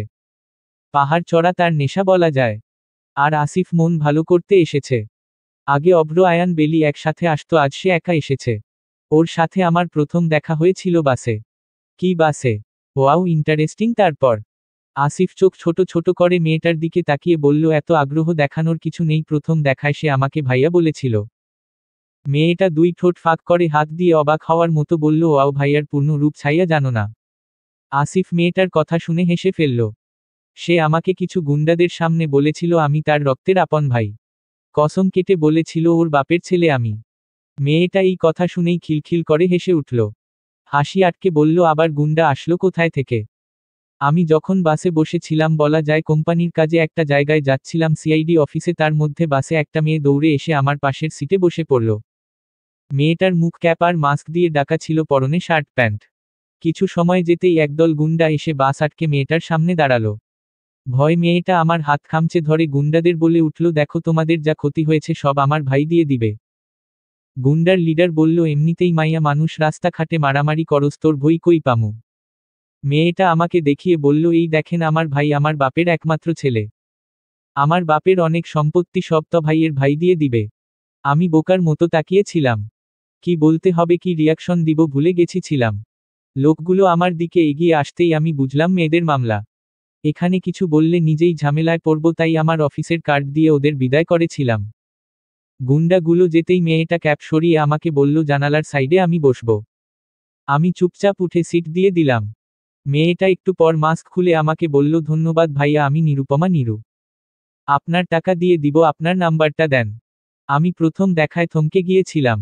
আসিফ চুপ হয়ে পাহাড় থেকে নিচে তাকালো। মেয়েটা এসে আসিফের পাশে দাঁড়িয়ে বলল, এভাবে তাহলে প্রথম পরিচয়? আসিফ হাসল। আজকাল অকারণেই তার হাসি পায়। তারপর সারা রাস্তা টুকটাক কথা হয়েছিল। আমি আর দ্বিতীয়বার নিরুপমার দিকে তাকাইনি। বুকের বা পাশে কেমন ধুকপুক শুরু হয়ে গিয়েছিল। মনে হচ্ছিল হার্ট বুঝি হাতে চলে আসবে। সিআইডি অফিসে গিয়েছিলাম কোম্পানির বিষয় কথা বলতে। বেশ কয়েকদিন ধরে কোম্পানিতে লোক উধাও হয়ে যাচ্ছে। নিয়ে যাওয়া হলো নিরুপমা নিরুর ক্যাবিনে। দ্বিতীয়বার নিরুপমাকে দেখে আরও অবাক হয়েছিলাম, নিরুপমাও অবাক হয়েছিল। ওর সাহস, আচরণ সবকিছু আমাকে মুগ্ধ করল। তবে আমি ওর দিকে বেশি তাকাতাম না। সূর্যের দিকে তাকালে চোখ ঝলসে যায়। ওর সাথে আমার সুন্দর একটা বন্ধুত্ব হয়। প্রথম সে যখন আমার পরিবার আর কোম্পানি সম্পর্কে জানে, তখন ওর আগ্রহ বাড়ে। আমার সাথে নিজ থেকে বন্ধুত্ব করল। তারপর একদিন শর্ত দিল, সে আমার কোম্পানির মানুষ উধাও হওয়ার রহস্য বের করবে, তাতে ওকে মিথ্যা পরিচয় দিয়ে আমার বাড়িতে রাখতে হবে। আমি যেন আশার আলো দেখলাম, ভাবলাম ও বুঝি আমাকে পছন্দ করে, তাই তো বউ হয়ে আসতে চাচ্ছে। কিন্তু আমাকে ভুল প্রমাণ করে দিয়ে নিরুপমা আমার সাথে বন্ধুত্ব করার, আমার বাড়িতে আসার কারণ বলে দিল। আমি প্রথম ভাবলাম, তারপর সবকিছু মেনে নিজের পরিবারে নিয়ে আসলাম। সে তো ভুল কিছু করতে চাচ্ছে না, নিজের মায়ের খুনিকে খুঁজতে চাচ্ছে। আমি তার সঙ্গ দিলাম। মেয়েটাকে এক এক করে আসিফ সব বলল। অচেনা একটা মেয়ের কাছে এইসব বলার কোনো মানে নেই, তবুও আসিফ বলছে মেয়েটার আগ্রহ দেখে। আসিফ কথা শেষ করে মেয়েটার দিকে তাকালো। মেয়েটার চোখে পানি। একতরফা ভালোবাসাগুলো মারাত্মক, বলতে না পারা ভালোবাসাগুলো ভয়ঙ্কর। ভালোবাসার মানুষ নিজের ভাইয়ের বউ হয়ে যাওয়া। শখের নারী নিজের হতে গিয়েও একটুর জন্য হলো না। এই কষ্ট সহ্য করে ছেলেটা কিভাবে হাসছে। হাসির পেছনের যন্ত্রণা কেউ দেখে না। মেয়েটা আসিফের দিকে তাকিয়ে বলল, আমি ফাইজা তালুকদার। কাল রাতে দেশে ফিরেছি, বলা যায় আব্বু আম্মুর চোখ ফাঁকি দিয়ে এসেছি ছোট বোনকে দেখতে। ওর বিয়ে হয়েছে আজ 3 দিন। প্রথম ভাবলাম দেশটা ঘুরে নেই, তারপর ওর কাছে যাচ্ছি, পেশায় আমি একজন সাংবাদিক। আসিফ অবিশ্বাস চোখে মেয়েটার দিকে তাকিয়ে বলল, ফাইজা তালুকদার। মেয়েটা হেসে মাথা দুলালো। আসিফ অন্য দিকে ফিরে চোখ মুখ খিচে নিজেকে কয়টা বিশ্রী গালি দিল। নিরুপমার মুখে সে তার পরিবারের সবার নাম শুনেছে, এখনো মনে আছে নিরুপমার বড় মামা পরিবার নিয়ে বাহিরের দেশে থাকে, যার ছোট মেয়ের নাম ফাইজা তালুকদার, আর নিরুপমার বিয়ের আজ 3 দিন। তার মানে মার কাছে মামুর বাড়ির গল্প বলার মতো কাহিনী হয়ে গেল না? নিরুপমা একটা অন্ধকার রুমে প্রবেশ করতেই এটার ভেতর থেকে কেউ বাঘের মতো গর্জন দিয়ে উঠল। নিরুপমা হাতের ইশারায় সাথের সবাইকে বাহিরে থাকতে বলল। প্লিজ ম্যাম, একা যাবেন না, উনার মেন্টালি অবস্থা খুবই খারাপ। যাকে সামনে পায়ে আক্রমণ করে বসে। আলিফ মেয়েটার দিকে তাকিয়ে বলল, উনি কোনো জন্তু জানোয়ার নয় যে আক্রমণ করে বসবে। মহিলাটা মাথা নিচু করে বলল, স্যার, উনার আচরণ এখন জন্তু জানোয়ারের থেকে কোনো অংশে কম নয়। হাত পা বাঁধা, তাও উনার চিৎকারে আর্তনাদ শুনলে আপনিও ভয় পেয়ে যাবেন। নিরুপমা বাঁকা হেসে ভেতর থেকে দরজা আটকে দিল। আলিফ বন্ধ দরজার দিকে তাকিয়ে দীর্ঘ শ্বাস ফেলে বলল, এটা উনার প্রাপ্য এমন অবস্থা প্রতিটা বিশ্বাসঘাতক মানুষের হওয়া উচিত, যেন কেউ এর শেষ পরিণতি দেখে এমন করার সাহস না পায়। নিরুপমা রুমের লাইট অন করতেই শায়েলা সিদ্দিকীর অবস্থা দেখে শব্দ করে হেসে উঠল। এক পা করে এগিয়ে গেল। শায়েলা সিদ্দিকী নিরুপমাকে দেখেই অদ্ভুত আচরণ করা শুরু করল। কয়দিন গোসল করে না। ছি, রুম থেকেও বিশ্রী গন্ধ আসছে, চুলগুলো পাটের আঁশের মতো পেঁচিয়ে আছে চোখে মুখে। নিরুপমার দিকে তেড়ে আসার জন্য হাত পা ছুড়াছুড়ি শুরু করল। দূরেই একটা শক্ত নষ্ট রুটি পড়ে আছে। রুমে ক্যামেরা সেট করা। আজ 1 মাস পর আয়ান লাইভে ওর মাকে দেখছে। এমন অবস্থায় ও মাকে চিনতে একটুও ভুল করল আয়ান। মা তো মাই হয়, সে যতই খারাপ হোক, সন্তানের চোখে মা পৃথিবীর সবচেয়ে পবিত্র নারী। আয়ানের চোখ থেকে টপটপ করে পানি ঝরছে। নিরুপমার কঠিন নিষেধাজ্ঞা ছিল, আয়ানকে কখনো তার মায়ের সাথে দেখা করতে দেওয়া যাবে না। দেওয়া হয়নি আয়ানকে দেখা করতে। আয়ান জানে ওর মা যেটা করেছে তার শাস্তি পৃথিবীর কিছু দিয়ে পূরণ করা যাবে না। কতটা ভয়ঙ্কর মৃত্যুতে আনন্দে মেতে উঠেছিল শায়েলা সিদ্দিকী, নিজের বান্ধবীর, যাকে সে সব সময় নিজের বোন ভাবত। নিজের ছেলের বয়সী একটা নিষ্পাপ ছেলেকে মাসের পর মাস জঙ্গলে বন্দি করে রেখেছিল, সাথে কত টর্চার করেছে। এত কিছুর পর আয়ান কিভাবে মায়ের জন্য কোনো স্টেপ নিত? নিরুপমা লাইভে বলতে শুরু করল, তাকে আমি মৃত্যু কেন দেইনি জানেন? মৃত্যুটা খুবই সহজ কিছু। মৃত্যুতে কি শাস্তি দেওয়া হয়? মোটেও না, মৃত্যুতে তাদের মুক্তি হয়ে যায়। এত সহজ মৃত্যু দেখে কাল আপনার বান্ধবী, আপনার বোন আপনার সাথে এমন করবে নাকি? গ্রান্টি বলেন। মৃত্যুটা এতটা কঠিন হওয়া উচিত যেন কেউ দেখার পর হৃৎপিণ্ড কেঁপে ওঠে। নিরুপমা লাইভ শেষ করে শায়েলা সিদ্দিকীর সামনে বসে বলল, আমি তোমার এমন অবস্থা করব যা দেখে তোমার মৃত আত্মাও কেঁপে উঠবে। আগে তোমার বোনকে শেষ করে নেই। আজ তোমার বোনের সাথে কি করব জানো? উহু, ওইসব নয় যা আমার মায়ের সাথে করেছো। জানোয়ারের ট্রেন্ড ফলো করে আমিও জানোয়ার হতে চাই না। ইউনিক কিছু করা উচিত। অপেক্ষা করো, তোমার চোখের সামনে করব যা শুধু তুমি আর আমি জানবো, আর দুনিয়ার মানুষ দ্বিতীয়বার এমন করার আগে 1000 বার ভেবে নিবে। নিরুপমা প্রতিদিন শায়লা সিদ্দিকীর শরীরে একটা ইনজেকশন পুশ করেছে, যেটার ভেতর বিষাক্ত সাপ আর বাঘের রক্ত দিয়ে বানানো। যার জন্য শায়লা সিদ্দিকীর আচরণ দিন দিন এমন হয়ে যাচ্ছে। নিজের শরীরে এই ইনজেকশন পুশ করার কারণে জ্বালা যন্ত্রণায় সারাক্ষণ ছটফট করে, যাকে দেখে তাকেই আক্রমণ করতে চায়। নিরুপমা 2বার তুড়ি মারতেই আলিফ রুমের ভেতর আদমরা শায়লা সিদ্দিকীর বোন শিলাকে নিয়ে আসলো। মেয়ে হয়ে চোখের সামনে একটা মেয়েকে এমন করতে দেওয়া নারীদের দেখলে ঘৃণা হয়। এরা নারী নয়, নারী তো এমন নয়। বেলি রুমে আসতেই আয়ান অন্য দিকে ফিরে বসল। বেলি ভ্রু কুঁচকে একবার তাকিয়ে আবার নিজের মতো কাপড়গুলো ড্রয়ারে রাখতে গিয়ে আবার পেছনে ফিরে আয়ানের দিকে তাকালো। বেলির কিছুটা সন্দেহ হতেই সে আস্তে করে আয়ানের পেছনে গিয়ে দাঁড়িয়ে উকি দিল। এক পর্যায়ে বিছানার উপর উঠে আয়ানের সামনে এসে বলল, কি লোকাচ্ছ? আয়ান নিজেকে স্বাভাবিক করার চেষ্টা করে বলল, কোথায় কি লোকাচ্ছি? শর্ত বিরক্ত করিস না। না না, কিছু তো হয়েছে। বেলি ভালো করে আয়ানের চোখের দিকে তাকালো। তুমি কান্না করেছ? কিন্তু কেন? চোখে বেশি দেখিস। কান্না কেন করব? আয়ান দ্রুত উঠে যেতে চাইলে বেলি খপ করে আয়ানের হাতটা ধরে বলল, কি হয়েছে? আমাকে বলবে না? বেলির এমন মায়াবী কথা শুনে আয়ান ফিরে তাকালো না। বেলি আবার বলে উঠল, কেউ কিছু বলেছে তোমাকে? আমি ছোট বাচ্চা নই বেলি, যে কেউ কিছু বলবে আর আমি বসে বসে কান্না করব। বেলি চুপ করে রইল, তবে আয়ানের হাত ছাড়ল না। আয়ানের সামনে দাঁড়িয়ে চোখে চোখ রাখতেই আয়ান চোখ সরিয়ে নিল। মেঝো আম্মুর কথা মনে পড়ছে। আয়ান চমকে উঠল না, ছোট থেকেই এই মেয়ে আয়ানের মুখ দেখেই সব বলে দিতে পারে। বেলি আয়ানকে কি বলে সান্ত্বনা দিবে বুঝতে পারছে না। ছোট থেকেই আয়ান অনেক বেশি মা ভক্ত ছিল। বেলি আয়ানকে বিছানায় বসালো। চোখগুলো আগুনের মতো লাল হয়ে আছে, কান্না আঁকানোর চেষ্টা করছে বুঝি আয়ান। আয়ানের মুখ দেখে বেলি ঠোঁট উল্টে কান্না করে দিল। তুই কেন কান্না করছিস? তুমি কান্না করছো তাই আমি কান্না করলে তুইও করতে হবে। হুম, আম্মু বলেছে স্বামী স্ত্রী একই, একজনের কষ্টে অন্যজন কষ্ট পেতে হয়। আয়ান তাকিয়ে রইল বেলির মুখের দিকে। আচ্ছা, আর অভিনয় করতে হবে না। আমি কান্না করছি না। কি বললে? আমি অভিনয় করছি। তোমার কষ্টে আমি অভিনয় করছি, এভাবে বলতে পারলে? আয়ান বেলির শরীরটা একটানে নিজের পাশে এনে নিজের বাহুডোরে আবদ্ধ করে বলল, এত বড় সাহস কি আমার আছে? বেলি ছুড়াছুড়ি করল না, চুপটি করে আয়ানের বুকে মাথা রেখে বলল, আমিও মেঝো আম্মুকে অনেক মিস করি আয়ান ভাইয়া। ভাইয়া? ওপস সরি, তুমি তো আমার একটা সময় ভাই হতে, তাই না? আয়ান দীর্ঘ শ্বাস ফেলে বলল, একটা সময় হতাম, এখন তো জামাই হই, তাই না? দ্বিতীয়বার ভাই যেন না শুনি। বেলি হেসে মাথা হেলিয়ে বলল, আচ্ছা ভাইয়া। আয়ান রাগী মুখ করে তাকাতে গিয়েও বেলির দুষ্টুমি দেখে হেসে ফেলল। এই তো গুড বয়, গুড হাজবেন্ড, এভাবে হাসবে তোমাকে হাসিতে মানায়। আয়ান বেলির চুলগুলো কানের পেছনে গুজে দিয়ে বলল, এমন একটা বউ থাকলে কি মন খারাপ করে থাকা যায়? অভ্র বারবার নিরুপমাকে কল দিচ্ছে, জলদি একটা অ্যাড্রেস দিয়েছে, সেখানে আসতে। নিরুপমা রেস্টুরেন্টের সামনে এসে দাঁড়িয়ে গেল। ভেতরে অভ্র একটা মেয়ের সাথে বসে আছে। নিরুপমা গিয়ে ওদের সামনে দাঁড়িয়ে আরও রেগে গেল। মেয়েটা আর কেউ নয়, সেই 6 বছর আগের হোটেলের মেয়েটা। মেয়েটার সাথে একটা ছোট বাচ্চা মেয়ে। অভ্র ইশারা করল নিরুপমাকে বসতে। মেয়েটা হেসে হাত বাড়িয়ে দিল নিরুপমার দিকে, হ্যালো আপু, আমি মেঘা। হায়, আমি উনি নিরুপমা, নিরু। মেয়েটা মুগ্ধ চোখে নিরুপমার দিকে তাকিয়ে আছে। অভ্র কফি অর্ডার দিল। নিরুপমা শান্ত দৃষ্টিতে একবার মেয়েটার দিকে তো আরেকবার অভ্র দিকে তাকিয়ে আছে। মেঘা বাচ্চাটাকে দেখিয়ে বলল, আমার মেয়ে ত্রিনা। নিরুপমা হাত বাড়িয়ে বাচ্চাটার গালে হাত রাখল। বাচ্চাটার বয়স 5 কিংবা 6 হবে। আমার সাথে অভ্রর পরিচয় 10 বছরের উপরে হবে। আমি অভ্রর ফ্রেন্ড রাকিবের গার্লফ্রেন্ড ছিলাম। রাকিব আমাকে নিয়ে হোটেলে উঠেছিল, আমি আমার বিয়ে থেকে ওর সাথে পালিয়ে এসেছিলাম। বলেছিল কয়দিন সময় লাগবে বিয়ে করতে, আমি সময় দিলাম। ভালোবাসার মানুষ বলে বিয়ের আগেই ওর ডাকে সাড়া দিয়ে আমরা স্বামী স্ত্রীর মতো থাকতে শুরু করলাম। সময় গেল, মাস গেল, একদিন সকালে উঠে দেখি হোটেলে রাকিব নেই। দিন গেল, রাত গেল, আমি শুধু অভ্রকেই চিনতাম। ওকে কল দিয়ে সবটা বলতে সে আসলো রাকিবকে খুঁজতে, কিন্তু মেয়েটা চুপ হয়ে গেল, চোখে পানি টলমল করছে। নিরুপমা মেয়েটার হাতে হাত রেখে বলল, আপনি জানেন আপনি কি করেছেন? এটা পাপ।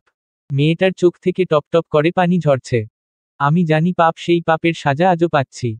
অভ্র রুমে আসতেই অভ্রর মাথায় পেছনে থেকে আঘাত করা হয়, সাথে আমার পানিতে ঘুমের মেডিসিন। চোখ খুলতেই দেখি পুরো হোটেলের মানুষ ছি ছি ছি করছে। আমার রুমে আমার পাশে অভ্র শুয়ে আছে, তাও ওর অবস্থা। মেয়েটা উপরের দিকে তাকিয়ে চোখের জল মুছে বলল, তুমি হয়তো অভ্রকে ভুল বুঝেছিলে। ভুল বুঝার মতো অবস্থা দেখলে ভুল বুঝারই কথা। এই কাহিনীর পর আমি বাড়ি ফিরে যাই। মা বাবা বাড়িতে ঢুকতে দেয়নি, হাতে পায়ে ধরে থাকার জন্য একটা রুম পেয়েছিলাম। তখন জানতে পারি আমি প্রেগন্যান্ট। আব্বু আম্মু মানসম্মানের ভয় মালয়েশিয়া আপুর কাছে পাঠিয়ে দিয়েছিল। আজ আমি উকিল। অভ্র আমাকে খুঁজে বের করেছে শুধুমাত্র তোমার জন্য। ও তোমাকে অনেক ভালোবাসে নিরুপমা। নিরুপমা বাচ্চাটার দিকে তাকিয়ে বলল, এর বাবার খোঁজ। আমি দেশে ফিরেছি 1 মাস হলো, তবে আমি এইবার ভেবে নিয়েছি ওকে খুঁজে বের করব, কঠিন থেকে কঠিন শাস্তি দিব।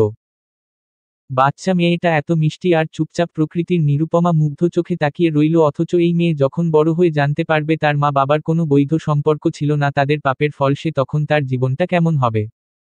তার আশেপাশের মানুষ যখন বলবে, তোমার বাবার পরিচয় কি, বাবার নাম কি, সে ঠিক কি উত্তর দিবে? কিছু আবেগে শরীর ভাসিয়ে দেওয়া মেয়েদের জন্য তাদের সন্তান কোনোদিন সমাজে মাথা উঁচু করে চলতে পারে না। বাসায় আসতে আসতে সন্ধ্যা হয়ে গেল। আজ নিরুপমার মনটা ভীষণ ভালো। বাসায় এসে দেখল বেলি আর ফাইজা বসে টিভি দেখছে আর হাসছে। ফাইজা নিরুপমাকে দেখতেই দৌড়ে এসে জড়িয়ে ধরল। নিরুপমা খুশিতে ফাইজকে নিয়ে ঘুরতে ঘুরতে বলল, জানো আমার এখনো বিশ্বাস হচ্ছে না, না বলে তুমি চলে আসবে। তোর কথা খুব বেশি মনে পড়ছিল, তো কি করব? জিজু কোথায়? ফাইজার মুখের হাসি বন্ধ হয়ে গেল। নিরুপমা ফাইজার মুখের দিকে তাকিয়ে বলল, কি হয়েছে? ফাইজা আবার সোফায় গিয়ে বসে বলল, ওর সাথে আমার ডিভোর্স হয়ে গেছে। বেলি মাঝখান থেকে বলে উঠল, আপু দেখে আমি একটুও ভাবিনি বিবাহিত আমার থেকে ছোট মনে হয়। ফাইজা হেসে বলল, আমি বয়সে নিরুর থেকে 1 বছরের বড়। নিরুপমা এখনো স্তব্ধ হয়ে দাঁড়িয়ে আছে। ফাইজার মতো মেয়েকেও কেউ ছেড়ে দিল, কিন্তু কেন? ফাইজা নিরুপমার এত অবাক মুখ দেখে পাশে বসতে ইশারা করে বলল, ইউরোপের পুরুষদের একটা বউ থাকে, আরেকটা গার্লফ্রেন্ড থাকে, কিন্তু সে ভালোবাসে তার গার্লফ্রেন্ডকে। বেলি রেগে বলল, বউ থাকার পর এদের গার্লফ্রেন্ড কেন লাগে? এদেরকে তো জেলে পাঠানো উচিত। বাংলাদেশে এমন হলে আমি আয়ানকে দিয়ে সবগুলোকে সারা জীবনের জন্য জেলে পাঠিয়ে দিতাম। বেলির কথা শুনে নিরুপমা হেসে বলল, তখন তোমার আয়ানও একই কাজ করতো মনা। বেলি চিন্তায় পড়ে গেল। আয়ান এমন নয়, তখনও এমন হতো না। নিরুপমা ফাইজাকে আর কিছু জিজ্ঞেস করল না, কারণ সে জানে ফাইজা মানুষ আগলে রাখার জন্য কেমন করে, যে ফাইজাকে ছেড়ে গার্লফ্রেন্ডের সঙ্গ দিল সে যেন হীরা হাতে পেয়েও হারিয়ে ফেলল। বেলিকে এত চিন্তা করতে দেখে ফাইজা বলে উঠল, বেলি, সব দেশ এক নয়। এই যে দেখো, আমেরিকার পুরুষদের একটা বউ থাকে, আরেকটা গার্লফ্রেন্ড থাকে, কিন্তু সে ভালোবাসে তার বউকে। আবারও গার্লফ্রেন্ড? ফাইজা হেসে বলল, সৌদি আরবের পুরুষদের কোনো গার্লফ্রেন্ড থাকে না, বউ থাকে চারটা, কিন্তু সে ভালোবাসে তার উটকে। যাক বাবা, গার্লফ্রেন্ড নাই এমন দেশ পাওয়া গেল, কিন্তু এতগুলো বউ থাকতে উঠ কেন?